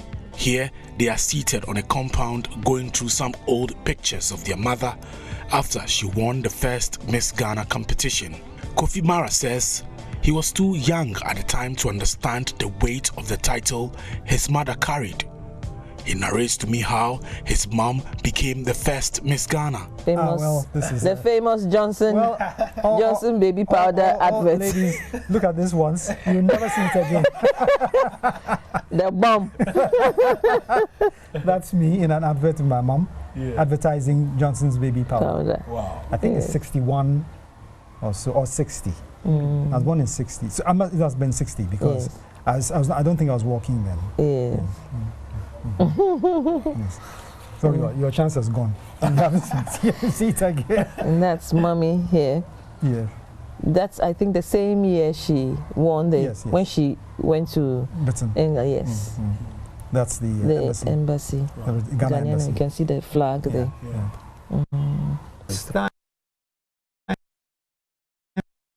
The first time was when I was in secondary school.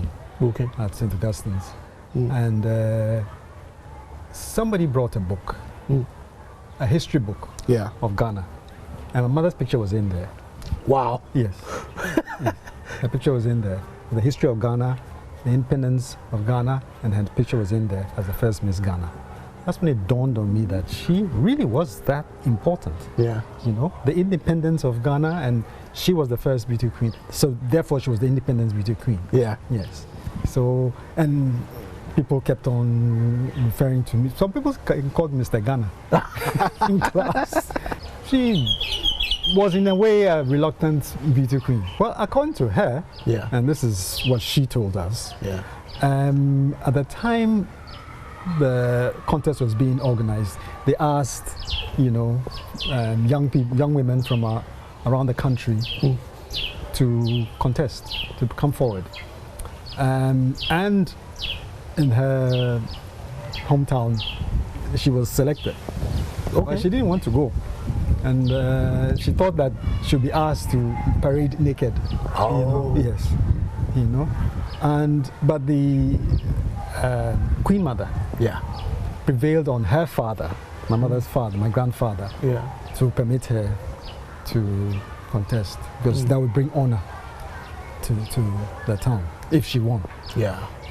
Well, at that time, there were not many celebrities in Ghana. That's true. So she probably was one of the first celebrities.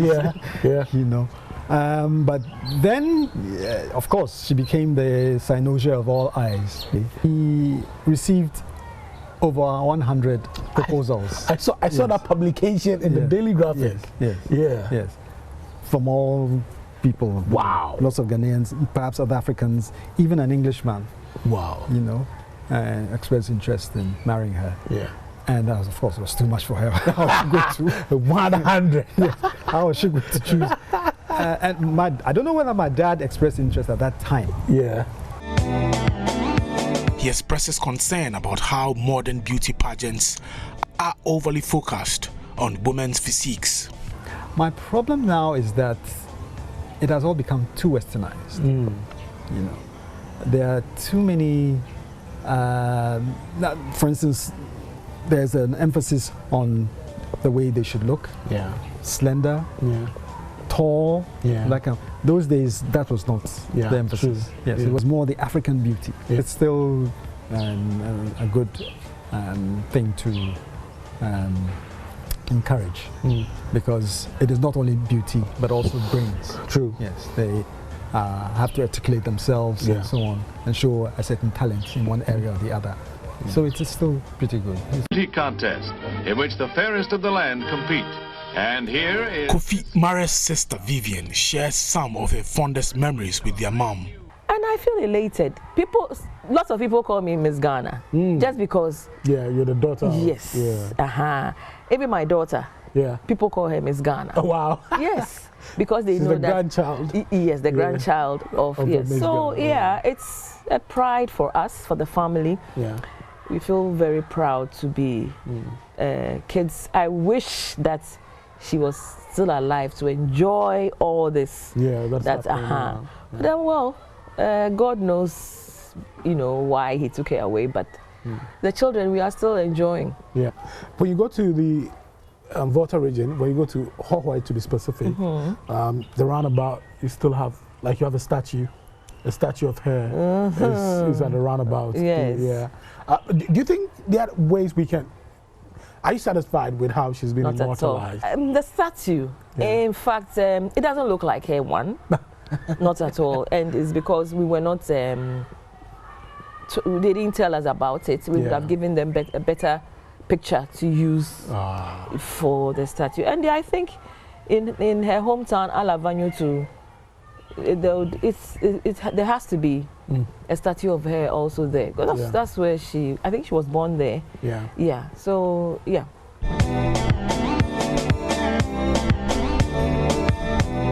I'm now heading to Monica's hometown in the Volta region to learn more about her.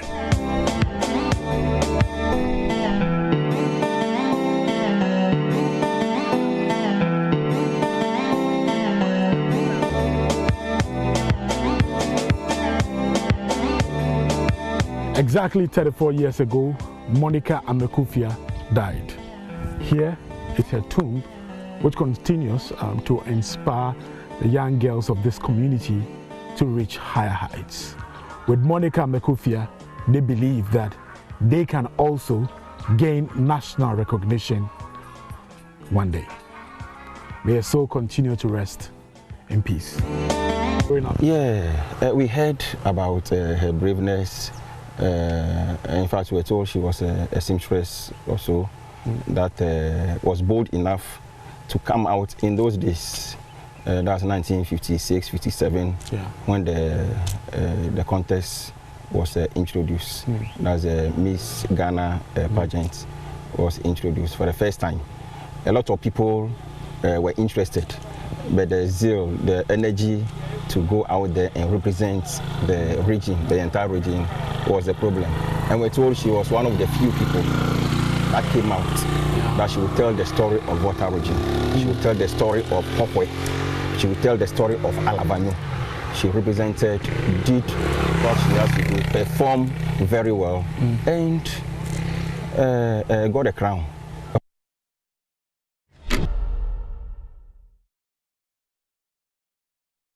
Now was a very interesting, taking us down memory lane. But before I come back to the studio for a very intriguing conversation, escape to the Royal Cozy Hills Hotel. That is me inviting you to escape. I mean, you've seen the rest. It's time for you to see the best. Take a break from work and take a break from the South. The Royal Cozy Hills Hotel is the best place to relax, rewind, and re-energize. It is away from the stress of the South. And what awaits you? Unforgettable safari experience, amazing array of wildlife, including lions, hippopotamuses, zebras, ostriches, and many others, using their spacious and well-secured game tour vehicles or quad bikes. There's also water sports, such as jet skiing, boat and canoe rides, etc., and various family games to keep you and your family excited all day long, as well as great tourist attractions in the Upper West region, including the Mushroom Rock, Slave Caves, etc., all awaiting you. So escape from the South, escape to the North, escape to Royal Cozy Hills Hotel, Jurapa, Dubai, for an unforgettable safari experience. Please call them on 050-169-4280 or 024-88-44463 for reservations and further inquiries. Now, in the studio with me this morning is the man who, part of the AM team, because he's always serving you the latest chronicles from the world of sports, Mufta Nabil Abdullahi. And I want to tell our audience why you are here with me. About 5 months ago, Mufta was telling me how he thinks he's made it, or he's reached it. He said he has made it in life, and so he feels a bit sad that which is where he comes from, the community they don't have, you know, infrastructure in the schools there, and so he wanted to mobilize some funds and do something for these children. And as you can see behind us, Mufta has achieved that dream. Mufta. Yes, passion. A passion. Yeah. Passion. Congratulations, my friend. Thank you. About in total, 176 kids have benefited from that. How was that for you? How was the journey to mobilizing the funds and actually realizing this passion? Normally, you come across some challenges. Yeah, some of the challenges were the fact that, remember, I told you about pledges that were coming through and all that, but people were actually reluctant to honor their pledges. So what I actually did was to speak to people. Like, I would just text you and say, hey, Siri. And I was one of those people. Just text you and say, Siri, yeah, I need to buy furniture because the kids in my village are sitting on the floor to study and all that. So yeah, people came through, people donated. I was able to put together the resources, and then I channeled it to putting together the furniture for them. And as we speak, over 170 kids are beneficiaries of that. Congratulations. Thank you. There was that interesting story about, you know, the neighboring town is the hometown of the vice president. The vice president, yeah. Did he come through for you? Actually, he did. Okay. But they are yet to give the furniture out to the schools. Okay. So I had an interaction with some members in his office. So they wanted to know the list of schools that were actually affected, right? So in the Walwalen constituency alone, when I was doing this, I realized that 118 schools did not have furniture, right? So when they reached out to me to ask for the data, I gave it to them. And the vice president said he could support 66 schools. So he asked the MC of the area, Mr. Armeyao, to ensure that those furniture were done. So they were able to put together about 5,218 decks, right?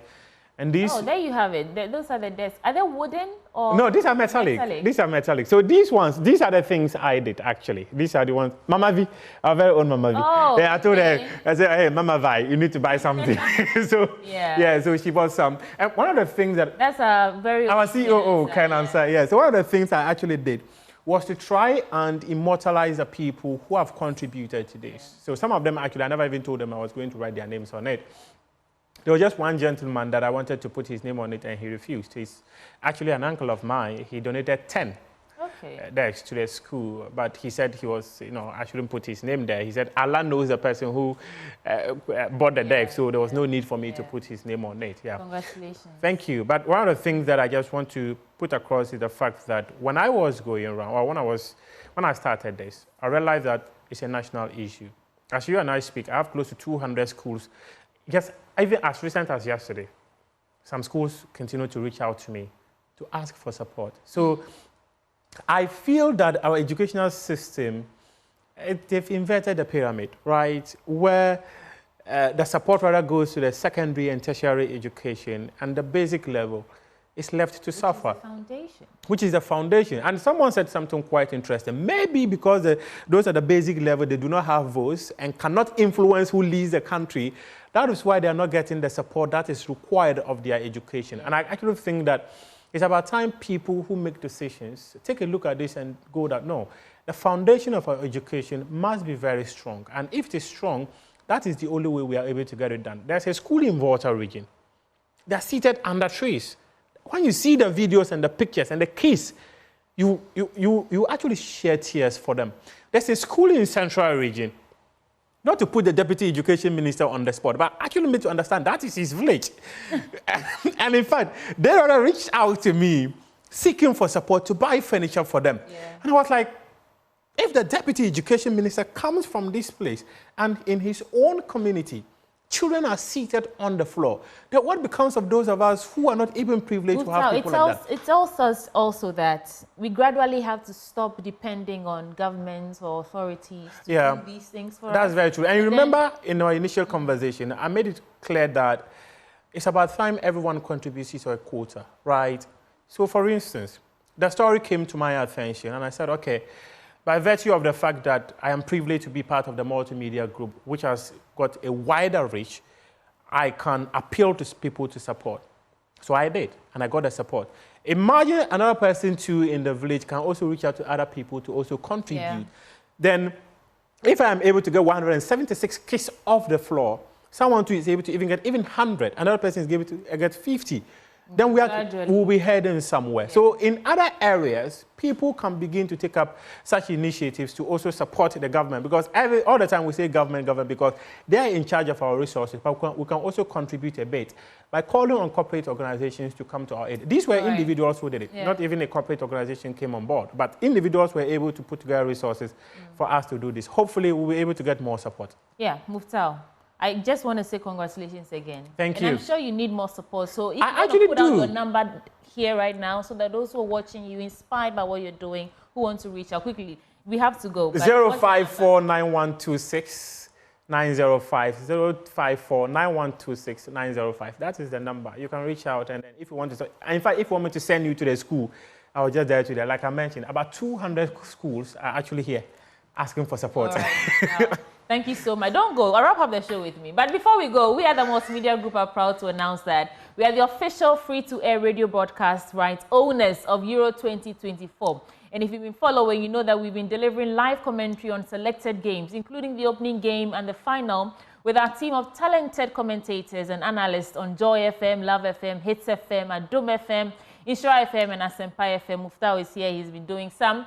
And apart from the live radio commentary, the Multimedia Group has also curated custom Euro 2024 shows on radio, TV, and digital, as well as live viewing events, all aimed at delivering unparalleled viewing experience of the competition to you, our cherished audience. And the Multimedia Group's radio broadcast coverage of the Euro 2024 tournament is by courtesy of Sporty TV and Sporty Bet. So watch selected matches of Euro 2024 live on Sporty TV channel 36 on your digital TV set. And for the first time, well, that's how we are wrapping up for the AM show this morning. Muftau. Thank you. Okay. Thank you. I am back on your honored. Yeah, Muftau and I are back on your screens. This is tomorrow.